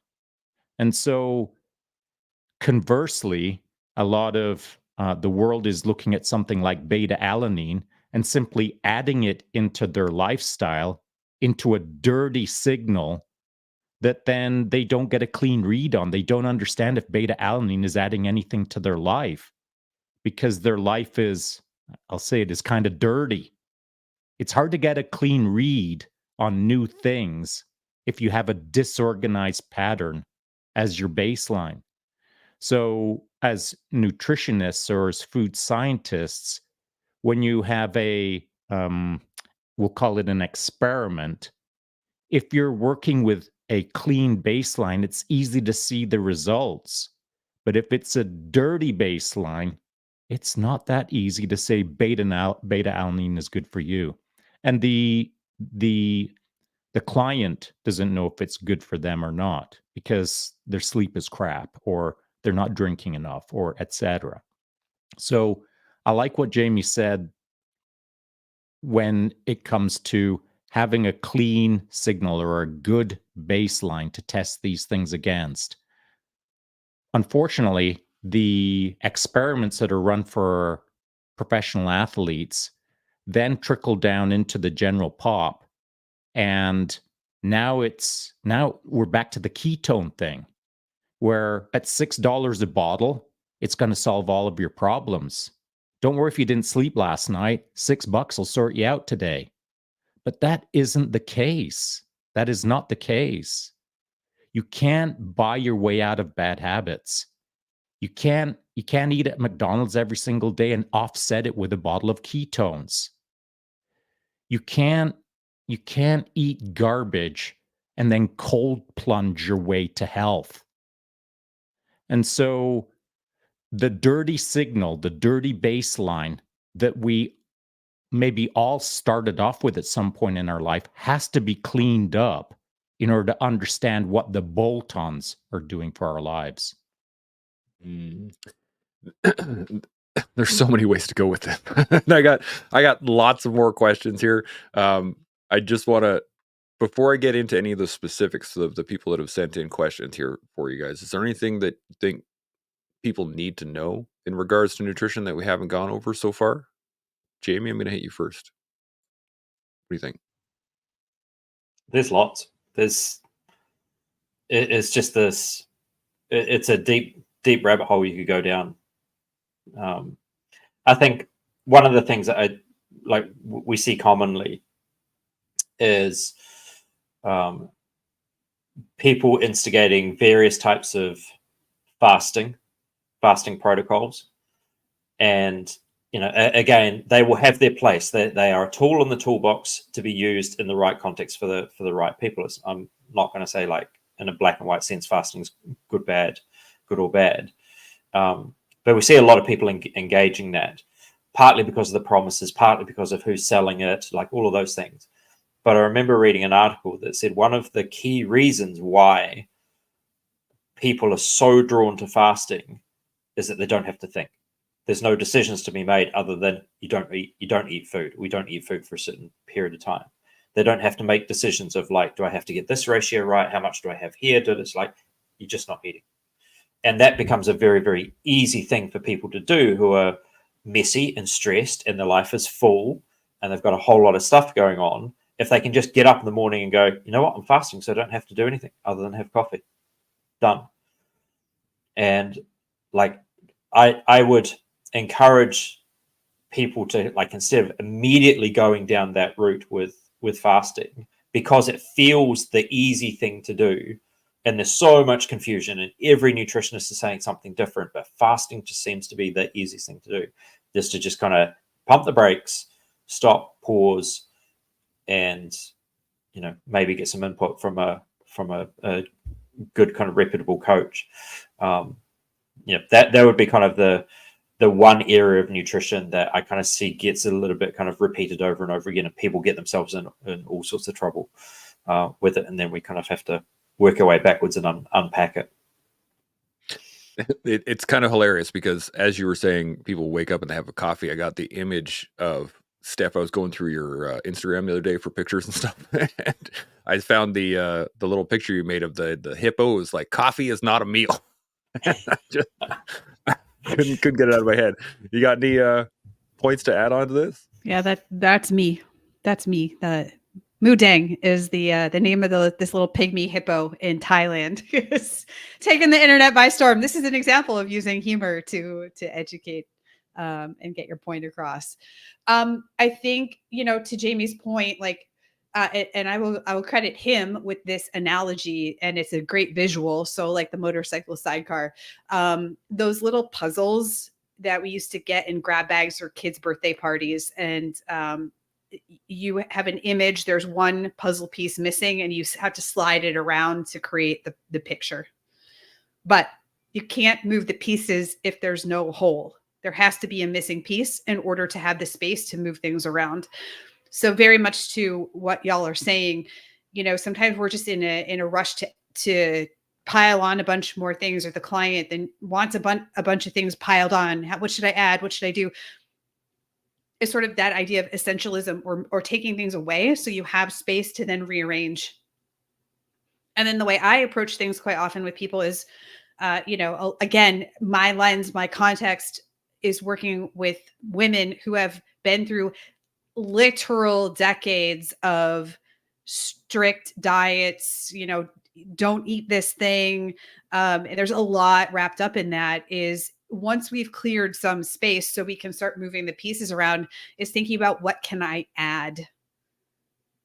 So it's like taking things away that are non-essential so that I have the space to put some things into place. What foods or what things can I add to my routine, which is a bit of a 180 from how a lot of people have learned how to interact with food and address their nutrition. It ends up becoming what can I take away and just white knuckle my way through this and see if it'll last. And, it didn't last, so then I'm on to the next thing. Is how do we decide what's essential, get rid of what's not, make the space to then add things back in, and make whatever you're going to do more sustainable. Because, like I said earlier, I mean, I don't care what people can do for 8 weeks. Can we help you do this for months and years at a time? And that's what's going to ultimately give people the results that they're seeking. It is the truth. It's easy to knuckle your way through something for a little while, right? You can rise to the occasion here and there. And I do it when I go hunting. Is that, I live pretty austerely and I don't bring a lot of stuff, and I have my food, but I'm only out there for maybe 4 or 5 days. And sure, I can lower my caloric my input for those 4 or 5 days, but I'm going to feel it when I get home. And that's it. I think a lot of people seek to try and do that long term rather than just for a short term. And that's definitely a struggle. Shaun, you got any points that you think everybody should know before we move on to the questions? I do. Just in respect to, again, choosing, we'll call it a food coach for lack of a better term. I'm a fan of seeing action instead of talk. And so I'm thinking of Steph as the example. Whenever I tune into her social media, she's always kicking some kind of ass. And, she's got the big medicine ball. She's trying to throw it through her neighbor's window, or she's on the BJJ mats and she's trying to be magnificent. All these various things, that's what sells me on a long-term successful individual, is when I see them put their rubber to the road, as it were. And I'm not suggesting that if someone's an amazing nutritionist or food scientist or food coach, they can be the best in the world and also not be on social media demonstrating their words in action. I'm not saying that that has to be the case for every single coach. What I am saying is what appeals to Shaun is their evidence is evidentiary on a daily basis. So I get to see them kick ass on the regular for a long period of time. In other words, they're not a flash in the pan, as the old saying was. And so anyone can be in the game for a few weeks or a few months. What appeals to me is someone who's in the game for a few years. And while they're in it, they're demonstrating it. I can see it with my Mark 1 eyeballs on social media rather than read their words that talk about how much ass they kick, but I never get to see. And so to me, I want to see the proof is in the pudding. In other words, you want to talk about food? I want to see you kick ass with your program. That is a fantastic point. Don't just talk, do it. All right, so let's get into some questions here. These ones come from Salty Jinx. I got these yesterday, and I'm going to hit on each one of them specifically. So he says, right off the bat, what are the highest quality proteins found internationally aside from beef, chicken, and fish? Jamie, we're going to hit you. If you're overseas right now, what do you got? I come from New Zealand, which is the land of sheep. So, and I miss my New Zealand lamb. I think when you kind of step outside of very first world developed countries where protein is either beef, that seems to be the one that people talk about, or it's beef, chicken, and maybe fish, then you kind of start getting into all sorts of weird and wonderful creatures that do not fall into those categories. Chance, you said you're a hunter, so I'm not sure what you're out hunting, but it could be game. Elk mostly. Yeah. New Zealand is full of rabbits that they're a pest. That's a high quality protein. Rabbits, possums, sheep, deer, chamois, and we can just keep going and going. It's we're very kind of narrow minded as to what protein is. And I think if you kind of step outside of those kind of developed first world cultures, you start to kind of see that there's a lot of things that counts as protein. Well, and let me ask you this right off the bat. If you had to pick one outside of the main ones here, what would be your go-to? Well, again, sheep. If I could eat sheep for the rest of my life, or sheep, goats, that's sweet. Steph, what are your thoughts on this? Dairy would be my answer. So, in a lot of places in the world, stock is kept for other purposes, right? Whether it's for meat, for trading, for different purposes. So any kind of dairy / eggs. Eggs are not a dairy product, even though they're sold sometimes in certain places next to the dairy products. So, sometimes we have the animal is there for different reasons, but they have whatever the byproduct is, whether it's dairy, eggs, soy as well. I would say, in places where some of these other proteins aren't as readily available. So being culturally sensitive is important as well. And I think that's something we didn't necessarily touch on a lot in here in this chat, but things that are economically available, more available in terms of what's more affordable / what's culturally relevant for those individuals in that population is really important, and tends to get very homogenized in and across a lot of nutrition education, which is really unfortunate. Yeah, 100% on that one. Shaun, do you have a particular favorite? I do. Simple protein powder. And there's all kinds of protein powder out there, running from casein all the way through to whey protein isolate and et cetera. So there's lots of different proteins out there, lots of different protein powders, I should say. And that's probably my go-to. So wherever I am in the world, there's always a place that I can find some protein powder if I'm not traveling with it myself. And so I don't want to just make it international. I want to bring it right down to my own household. So we bought a Ninja Creamy quite a few months ago. And now I like to tease my wife by saying, "That's right, dear. It was my best idea ever." It wasn't my idea, but now I'm claiming it's my idea.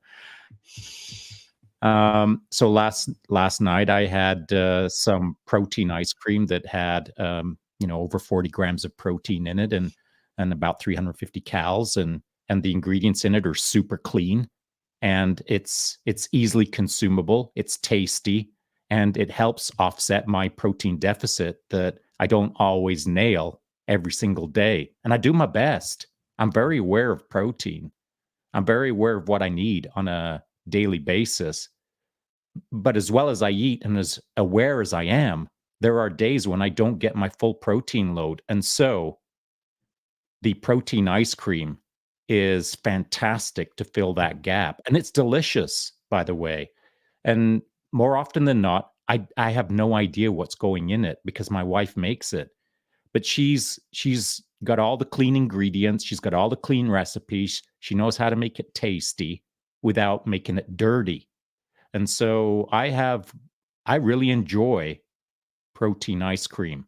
But if I'm traveling internationally and there's no Ninja Creamy nearby, I'm just grabbing a big old scoop of protein, throwing it in my gullet and pounding a glass of water and rocking on. Yeah, I think Shaun's probably going to be taking that Ninja Creamy on his travels with him. It's going to be packed in the bag with him. He'll be like, yeah, let's get it on. Okay, next question up comes with, what should people be looking for to ensure proper nutrition while traveling in more austere countries? Or perhaps even just traveling in general would be the same kind of answer. What do you guys think? Steph, I'm going to start with you. What do you think? Well, this is relevant because we're about to take a couple of international trips. So I think one of the biggest things, there's a couple things that come to mind. First, for anybody who has, legitimate / significant food allergies or issues, is doing your research ahead of time. Especially if you're in a place where cooking isn't going to be as easy for you. So if you're relying on restaurant food, those sorts of things, and you're going to a place where, perhaps you don't speak the language, is just being able to sort of navigate your way around. I think that's important. I will also say, for me, and this is just my opinion, so take it for what it is. If I'm going to a place, I want to be able to partake of what's available to me. I want to try things. I don't know if I'm going to try the fermented shark in Iceland. I haven't decided yet, but I do want to try things that I might not have access to. So sometimes I do see when people travel, they get a little bit rigid with sticking to like their healthiest version of eating, especially if that's not very replicable where they're going. So I like to encourage my clients, live a little too, if you can, and you are, like I said, food allergies and whatnot aside, is like try things and experience a place through its food, because we know that food is such an important part of culture.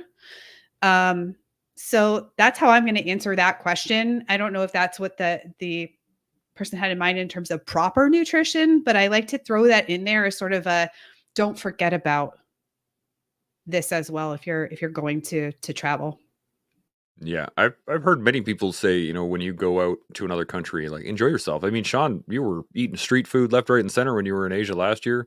It didn't really, I don't know if it really affected your your biome overall, but you came home and you went right back into the swing of things. You just started back where you would normally. Jamie, you got thoughts on this? Oh, I would 100% echo what Steph just said there. It's like part of the experience of traveling and going and seeing new places and new cultures is experiencing that culture through their food, because all of us probably vastly underestimate how much we express our culture through our diet and food and what we have available to us. You know, that said, there are going to be places where, you know, maybe the food is going to be pretty high risk, but you know, maybe again that's just part and parcel of the fun of traveling, and you know, take the relevant medication with you to guard against the worst effects of that. But it's 2024. What a time to be alive! Like, you know, highly nutritious portable food is pretty doable for most people in developed countries. Like we're spoiled for choice compared to, you know, where we were. You know, Shaun's story of power bars, however many years ago. It's like, you know, there's a few more options around for highly nutrient dense portable foods now.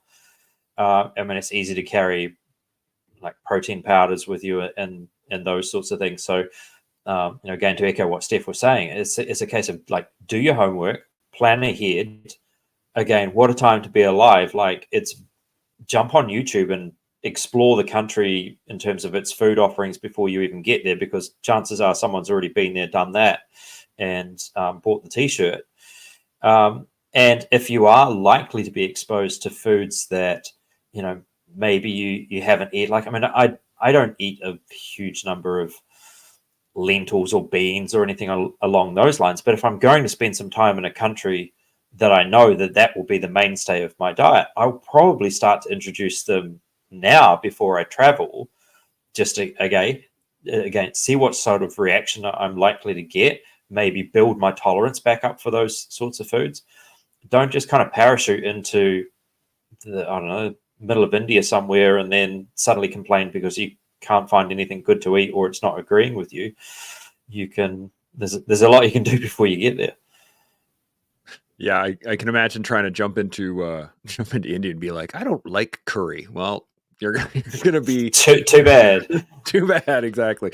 I had my wife and I went to Mexico at one point in time. This is just a side note, and I want to get your guys' thoughts on it too. But while we were there, we went on a little excursion. We did all these things, and on our way back, we stopped in this little kind of hole in the wall restaurant that the locals knew, that they said the food was great, and this is where they went to eat, and it was delicious, and it didn't affect our stomachs at all. And then we went on another trip another day, and it was like super touristy, and they fed us there, and that's where we got sick versus not. And I think that has a lot to do with it, is if you're in the high touristy areas, you're going to get a lot of iffy people are looking to make money, so there's going to be some shortcuts taken versus local places that are just solid food with good wholesome ingredients and it's not going to mess with your body too much. Shaun, you got any? Oh, Steph, what do you got? I was just going to throw in there too. Traveling you can get very dehydrated traveling. So I see that the companion to this question, I see a lot of people get really dehydrated when they travel, which then affects their digestion quite a bit. And, or you may need some, you know, just digestive support while you're traveling because of the high stress. If it, you know, you find traveling stressful and being in a new place. And then the third thing I was going to mention was now slipping my mind. But those are time zone adjustment. yeah, totally. Circadian rhythm adjustments and whatnot there. But yeah, it's sort of just like thinking about those other aspects. Oh, the other thing I was going to say, people tend to eat at very erratic times. when they're not in their regular environment. So you're either going all day without eating. And a story that comes to me is going through the Louvre with one of my very best friends. And we were delirious because we realized we hadn't eaten all day. And we kind of were slumping down somewhere near Napoleon's apartment on the stairs.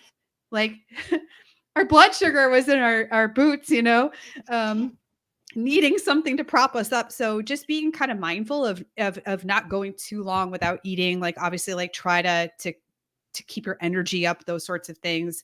Because it's easy to get swept away in what you're doing and then realize you're ravenously hungry, you haven't eaten anything all day, your blood sugar's bottomed out, and you're just not feeling super good.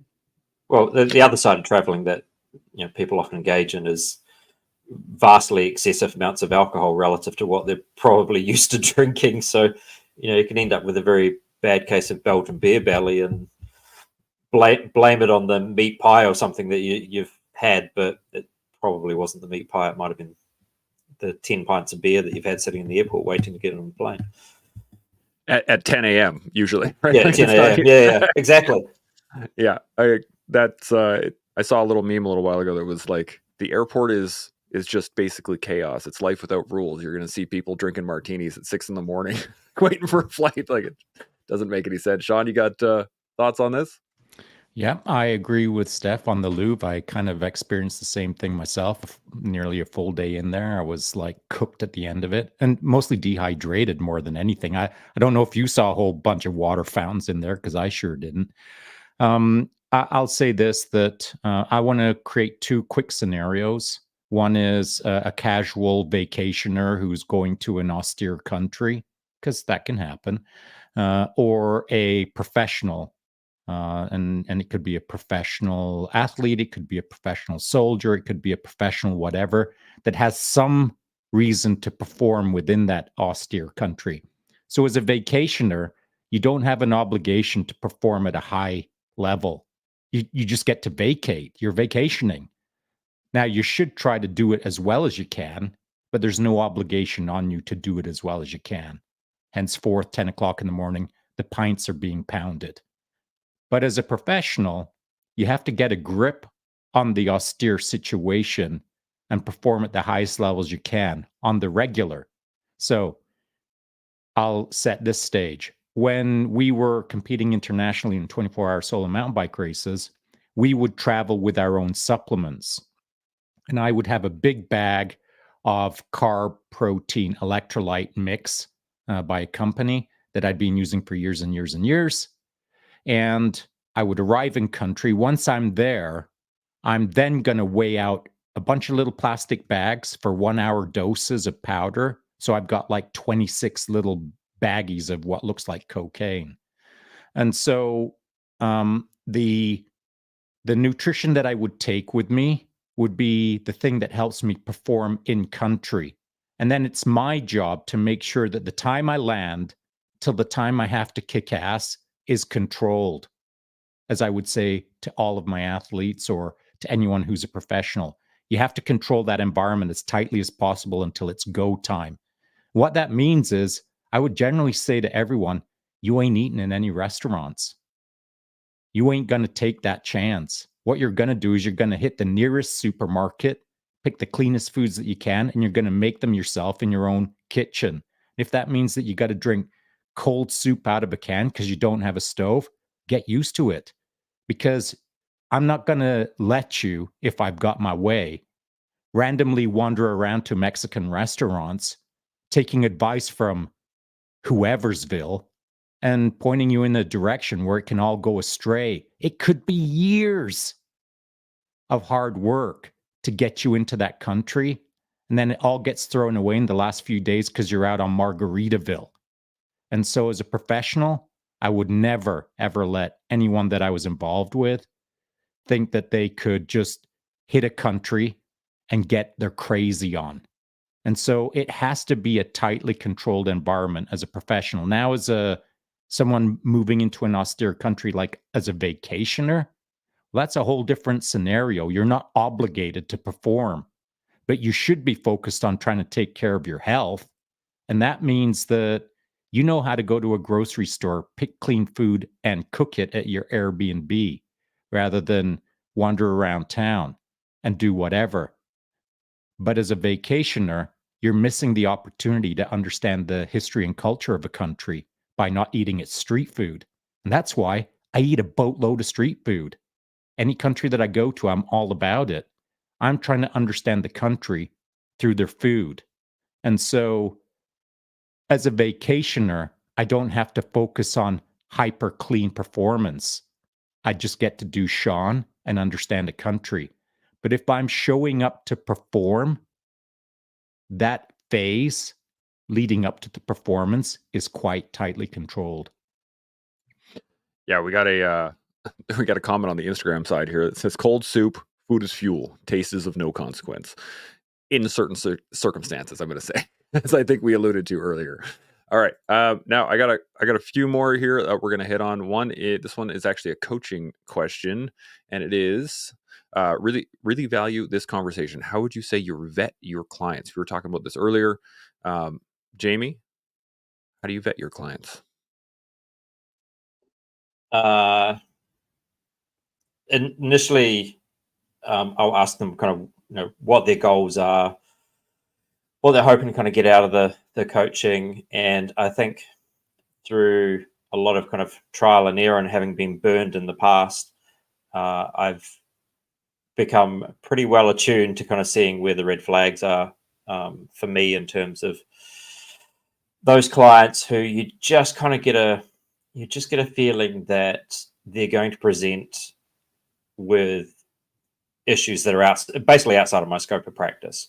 If there's any hint of any sort of disordered eating or anything that kind of requires more psychologist intervention, which is unfortunately surprisingly common these days, you just kind of have to kind of go, sorry, look, if I know they're in a certain area where I've got kind of leads or contacts that I can refer them to, also, like, I really think you need to go and speak to this person.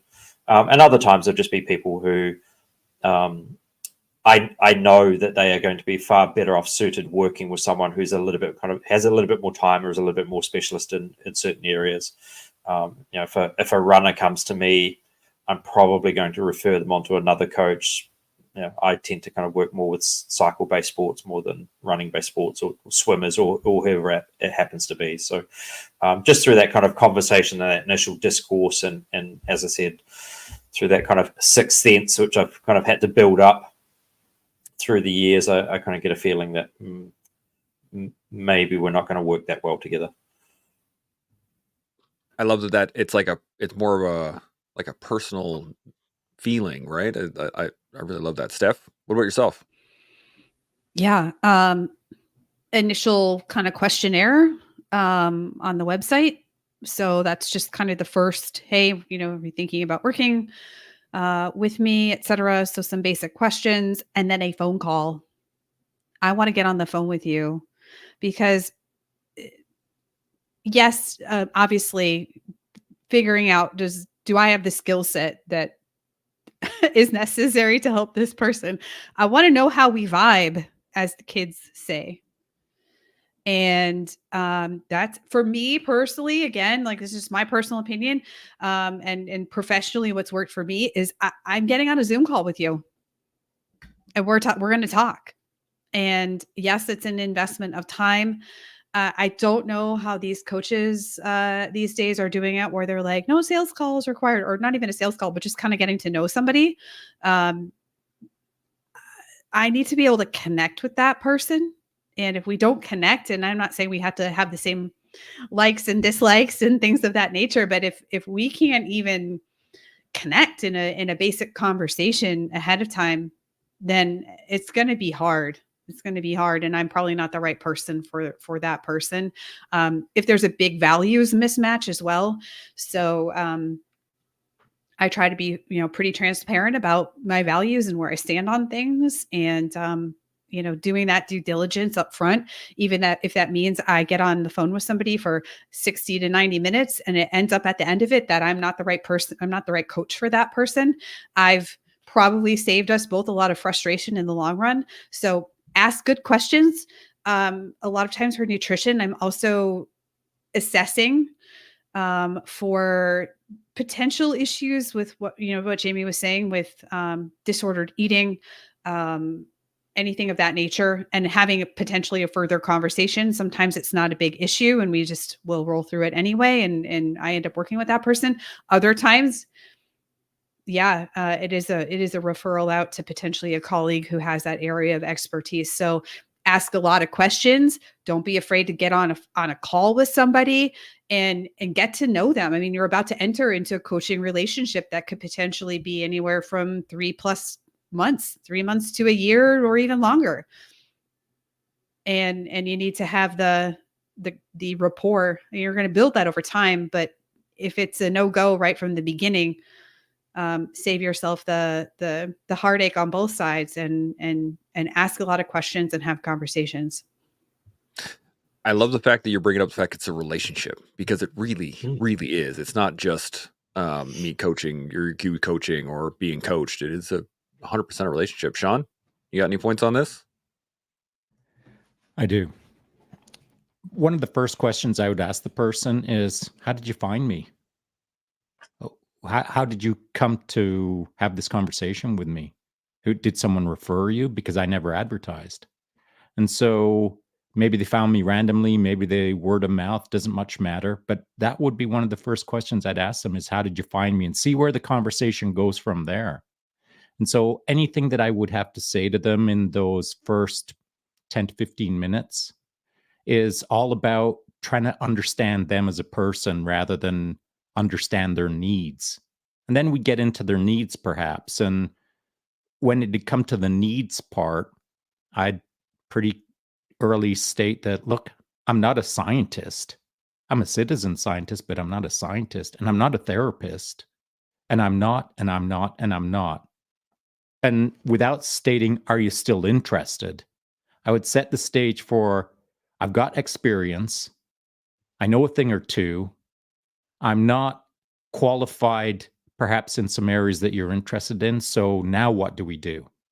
And so I would kind of keep the conversation fairly open to see how it's going to play out over the course of maybe half an hour conversation. But at the end of the conversation, and maybe right within the first 10 seconds of the conversation, I'd get a feel as to whether I'd be able to work with them for a long time.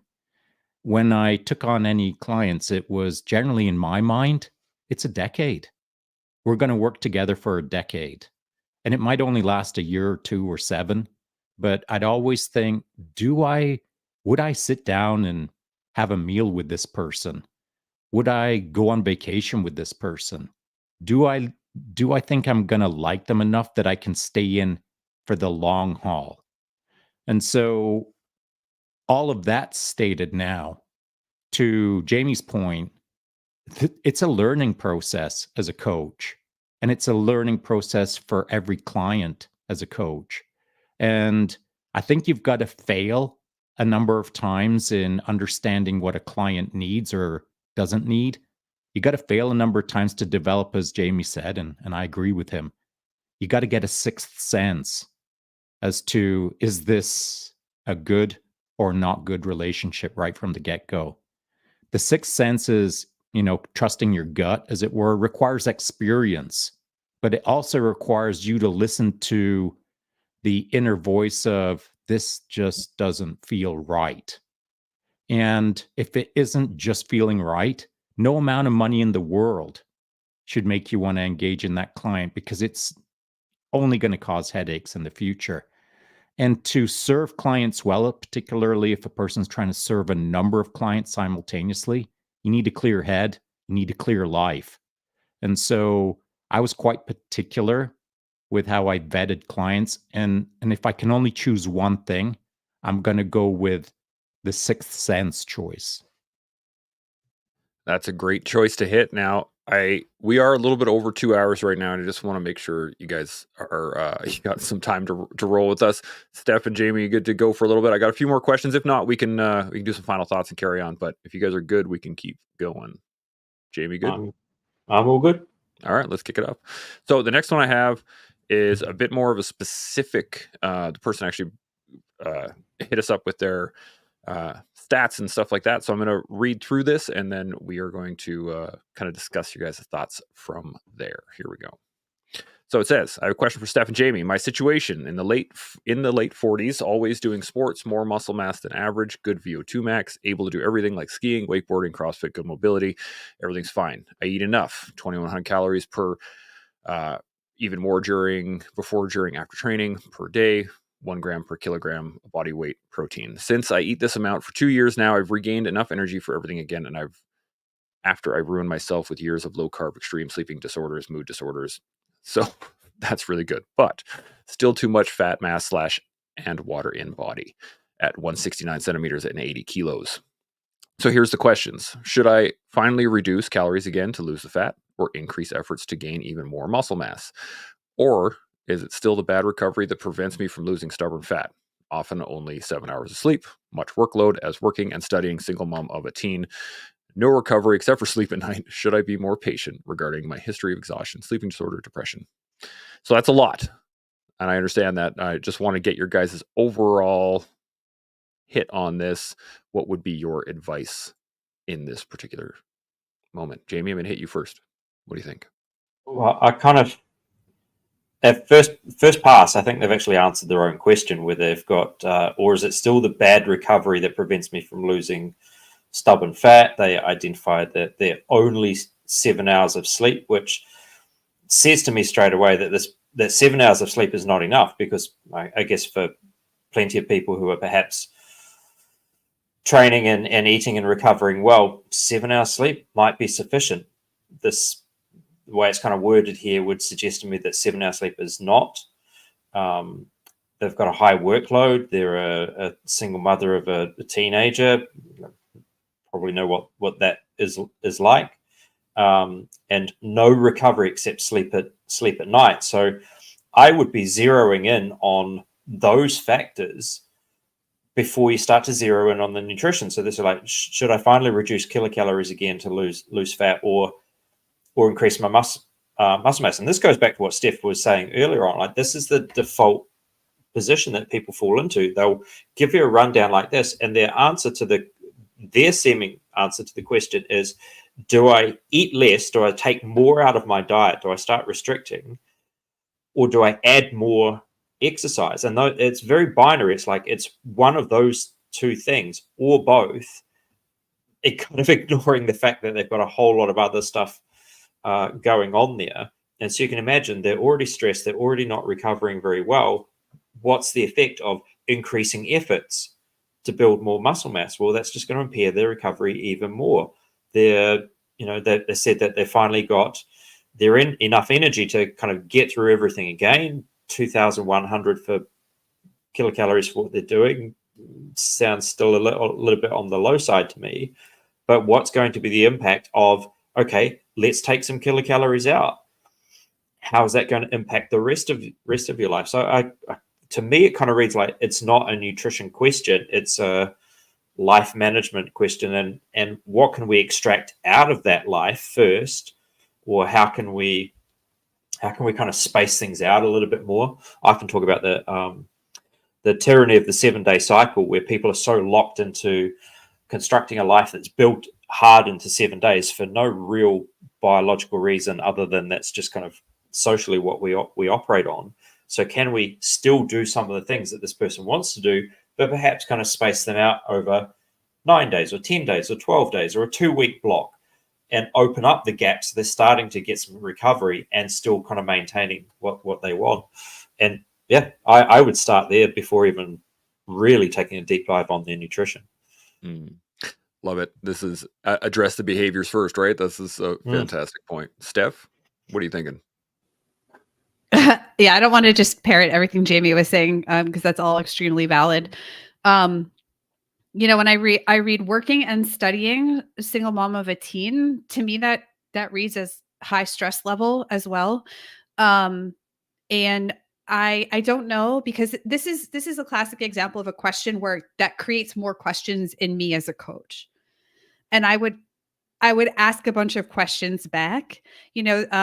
This person increased their calorie intake, which sounds appropriate, just on a broad brushstroke, given the amount of activity that they like to do. However, this is where a lot of awareness pieces can be important. So, for example, when you changed your dietary intake, was that 2 years ago? And are you sort of eating this in a similar way currently? Or are you actually pretty closely and accurately tracking that? Because starting 2 years ago to change this, there can be a lot of drift over the past year or two. So potentially, are you maybe a little bit less active than you were back then, especially if workload is high, you're in school, you're parenting, and so on. So I see this a lot with some of my folks that I work with in my community, where their activity level has really changed a lot, and they're a lot less active. And I'm not talking about workout sessions, but maybe they're sitting a lot more. They're getting less NEAT, non-exercise activity, thermogenesis through non-exercise in their day. And so sometimes there can be a little bit of a calorie mismatch there. Also, I will see that in order for people to cope with things like stress, they'll consume things that they kind of, mentally like forget about, or is not top of their awareness. So maybe this person, has a glass of wine to unwind, or is eating extra snacks at night while watching TV. I don't know. There could be a lot of other things going on. So I have a really big question here about, before I would recommend it doing anything, is like, how closely is this person tracking? Or is this based on sort of eating enough based off of what was going on in life 2 years ago? So that's what I would say there. And I know that doesn't give an answer of like, this is what you need to change. But before we want you to change anything, I think getting a clearer sense of what's going on currently is very important. Very, very important. Could not agree more with that one. I was reading this when she sent it to me, and I said, should I be more patient regarding my history of exhaustion? I think a lot of people should be more patient with themselves. I think we're pretty critical of what we're doing, and there's some grace that needs to be given, at least in my mind. Shaun, you got any thoughts on this? I do. And much like Jamie and Steph said, I have all the same questions, but I'll launch straight into some fiery points. And it's not like mean-spirited points. I'm just talking about very pointed comments. So first things first, and take these all with a grain of salt. 2,100 calories, based on what I read there, is probably not enough. Your basal metabolic rate, plus all of the things that you've got on the go, plus your freaking brain is burning all those calories if you are, in a intellectual process, etc. Stress. That to me, that doesn't sound like enough calories. But again, I would need to know more about the individuals daily. Next thing I thought was, hey, that person could probably use a hormonal panel, understand where their cortisol is, where their estrogen is, where their etc. is. When was the last time they did blood work? Is their iron low? Is it high? Is it this? Is it that? I would want to get a panel on that individual, much like I would with all of my athletes. And so understanding calories, understanding their baseline blood work, it would then move more into the lifestyle aspects of, well, you say you get 7 hours sleep. Do you get that on a regular basis? Does it start at the same time? Does it end at the same time? Before you go to bed, are you snacking? Are you watching TV? 3 hours prior, have you eaten or not? And then, and I mean, there's a ton of things we can talk about sleep hygiene. And then I would want to know, as an example, with my Oura ring, in the morning, I like to understand what my quality of sleep has been. And again, it's not a precise tool. It's not like an electron microscope where it tells you everything, but it gives me an indication over a long-term period of forming a pattern that my sleep last night, my deep and my REM, is going to support me today on the things that I need to do today. And so this question is a perfect example of a ton of people who are in a similar situation, but to best serve them, I would want to know way more. But my first thoughts are, as I just relayed. Yeah, I think the challenge with these particular questions that we've gotten them before during Coaches Week and things like that, when we've had these discussions before, is that even with all the information, you're still not getting you're getting a very limited view of what they believe is important in this question versus what you guys believe is important in the question. I think that's a key point of this. Now, I got a couple more here. Steph, you Well, had a thought? can I add just a couple more things?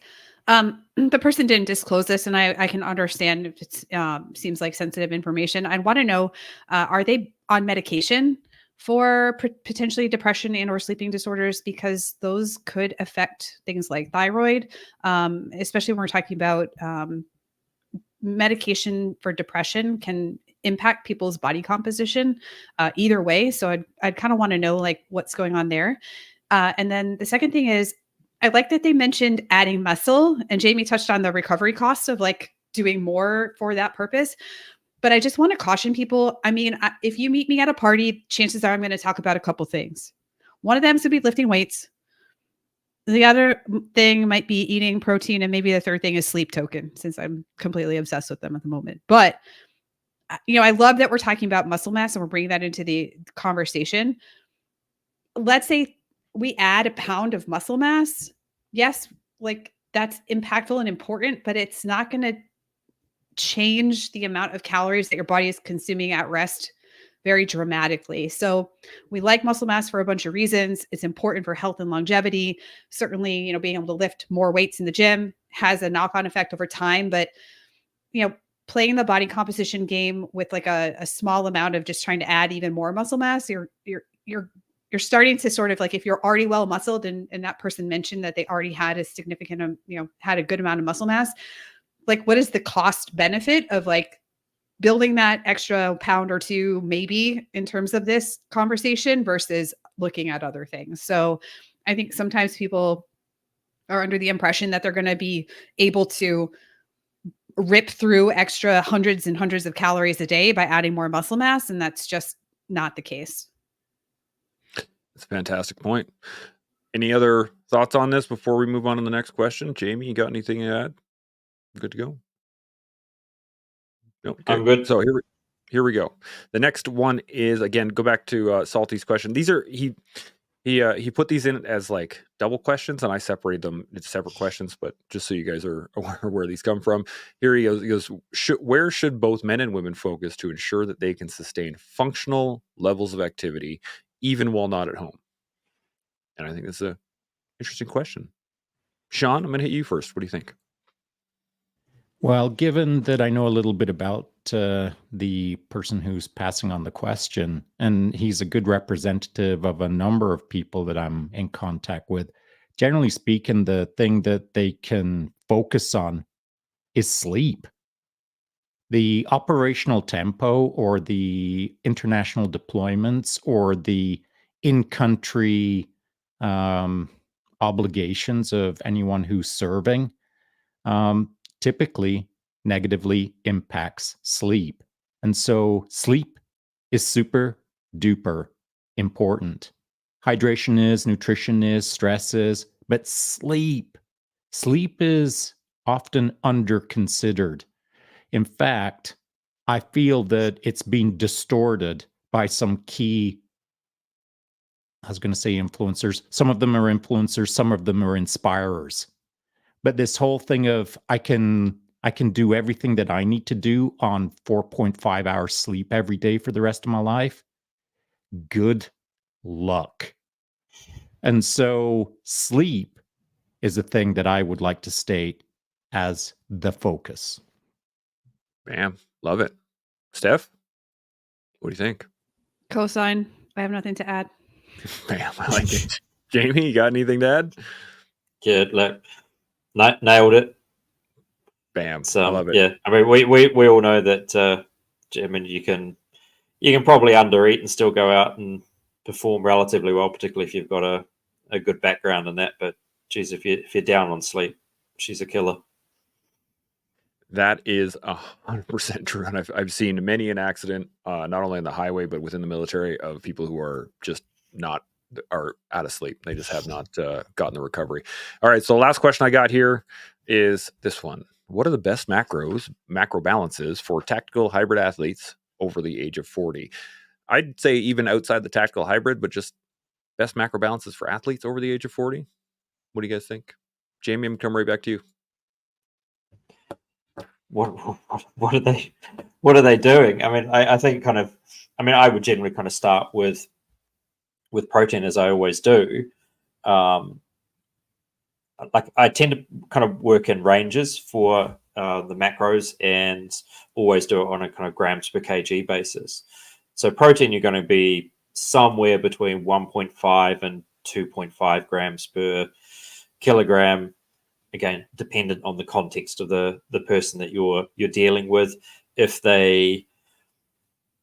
protein has not been a nutrient of concern for them for a while, their quality is good, their quantity is good, then, and maybe they don't have a huge amount of muscle mass to gain, or for tactical reasons, they're actually trying to shrink their muscle mass a little bit, then maybe they pitch down the lower end of that. But if they're in an injury state, or coming back from an injury state, or have high stress levels, then you kind of pitch up towards the high end. And so you kind of get that one nailed down and anchor to that. And then, if you're starting to look at the non-protein energy side of it, so the fats and carbohydrates, it kind of like, it just really depends on the individual, and specifically what they're training for. If they're doing a lot of top end glycolytic type work, then yeah, sure, like you're going to have to swing the pendulum in favor of carbohydrate. If it's not so glycolytic, then maybe you can kind of pitch it down to a lower end of the range without kind of going full low carb or zero carb keto side of things.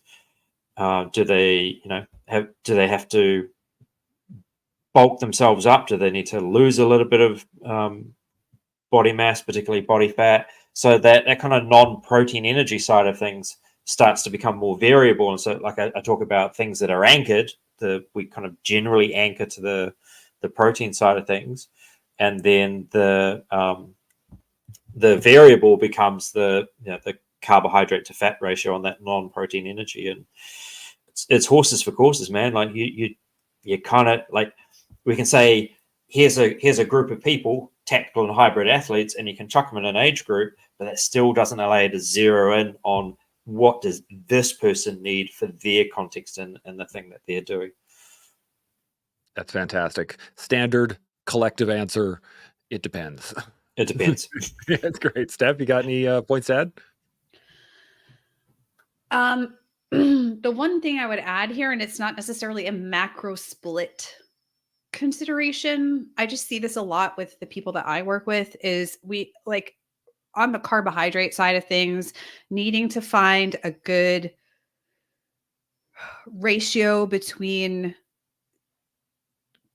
like fiber rich, fiber dense, slower digesting carbohydrates versus things that we need for quick energy. And a lot of times my clients will come in from, again, like a traditional dieting background where we're taught to like bulk up the meal, like, right, like lots of just like either fluffy salad, so it looks like a lot on the plate, that sort of thing, and then needing to have the kind of carbohydrates that are going to not wreck your gut when you're in the middle of training, right, and or to like allow for you to have a higher consumption of carbohydrate because you're not completely filling your gut with a ton of fiber all in one shot. So I think that's just kind of the thing I see a lot with my people is, yes, we need to make sure we're getting enough dietary fiber. And especially for women over 40 going through the perimenopause into menopause transition, constipation is a real problem. And it's one of the issues that people will oftentimes, they don't connect to things like pelvic floor dysfunction, which is very, very, very common in women who are going through the perimenopause to menopause transition and then post that. So I know this is like a bit of a like rabbit hole dive, but if we do have people who are training and active and athletic, how do we find a good sort of mixture for that person between the fiber that they need for, their gut and regularity and whatnot, but also leave enough room to not just put fluffy, like 10 pounds salads or 10 pounds of raw vegetables in their meals so that they can't actually consume enough carbohydrate to fuel what they're doing. Because a lot of people come from that dieting background where we're just like, rice is bad, or potatoes are bad, or bread is bad. And it just makes it really hard for that person to consume the carbohydrate / the calories that they need to get in enough nutrition. So that's what I see a lot with the people I work with. It's just a fascinating conversation. I'm enthralled by your guys. It's awesome. Shaun, you got any points on this? I like how Jamie started us off because I'm in alignment with that. Protein is first, and then beyond that, you're figuring out your carbs and your fat, and that macro ratio is driven by where what you have to do that day and what you have to do tomorrow and what you did yesterday, and that's a loose reference, and so that puzzle changes throughout the week, and that's why there's nutrition coaches. And so it's almost impossible to give a precise answer to the general question, though I appreciate the general question, because what it's allowed us to do is talk about starting from generalities right through to Steph's point on the going down a little bit of a rabbit hole dive on the pelvic floor situation, which is essentially this entire topic. You can stay general, or you can jump down the rabbit hole of specificity. And between those 2 points, there's a lot of information, and there's a lot of nuance, and there's a lot of nuanced ways to put that information together to provide a solution for the particulars of the moment. And so now I'll try to touch on the general question for a hybrid athlete or a tactical athlete. My first simple thought was this: beyond the obviousness of who are they, what have they been up to, what are their goals, and blah, blah, blah. It's this: tactical and hybrid athletes is a neat term. It's an interesting title that is often overused. Actual tactical athletes are more rare than I think most people believe. Now there's entire industries that are creating quote unquote tactical athletes, but they're not tactical athletes. It's a sexy term as I see it, because a tactical athlete, generally speaking, isn't in the gym for just 45 minutes. A tactical athlete in my world is someone who's got a massive rucksack on their back, and I'll see you in a few days. And along the way, through those few days, it won't just be carrying a heavy weight. It'll be doing all kinds of insanity. And so a tactical athlete is a much more all-encompassing requirement rather than just I'll call it what it is, a little CrossFit gym. And if that insults anyone out there, well, I'm sorry. But a tactical athlete is not a 12-minute session jumping up and down on a box. And by the way, for 12 minutes, nutrition isn't that complicated. But it gets super freaking complicated when it's a multi-day tactical athlete profile. And so my answer to the question is I can't provide an answer, because I believe the question itself, the title within the question, is poorly understood out there in the general pop. That's a great point. I think a lot of the things that we've talked about, initially when we got this on the books, I was thinking to myself, oh, this is going to be a really great way to kind of dive into the specifics of nutrition, but they're so personal now. Like, from listening to you guys, there's nothing really to be able to say everybody should do X or everybody should do Y. It needs to be a very synchronistic. It needs to have synchronicity with your life. It has to actually make sense to what you're doing, because the way I ate back in the military is not going to be the way I eat now, based just on the level of activity, let alone every other thing. So the stresses of being a dad and running a podcast and doing all these other things. So I'm without words for the rest of the evening, because this has been a fantastic conversation. So thank you guys for hanging out with us for just about 2.5 hours. Let's get some final thoughts on this. anything at all still bubble in the back of your brain about nutrition, about mythologies of nutrition, anything at all? I'm going to start with Steph. You're on top. What do you got?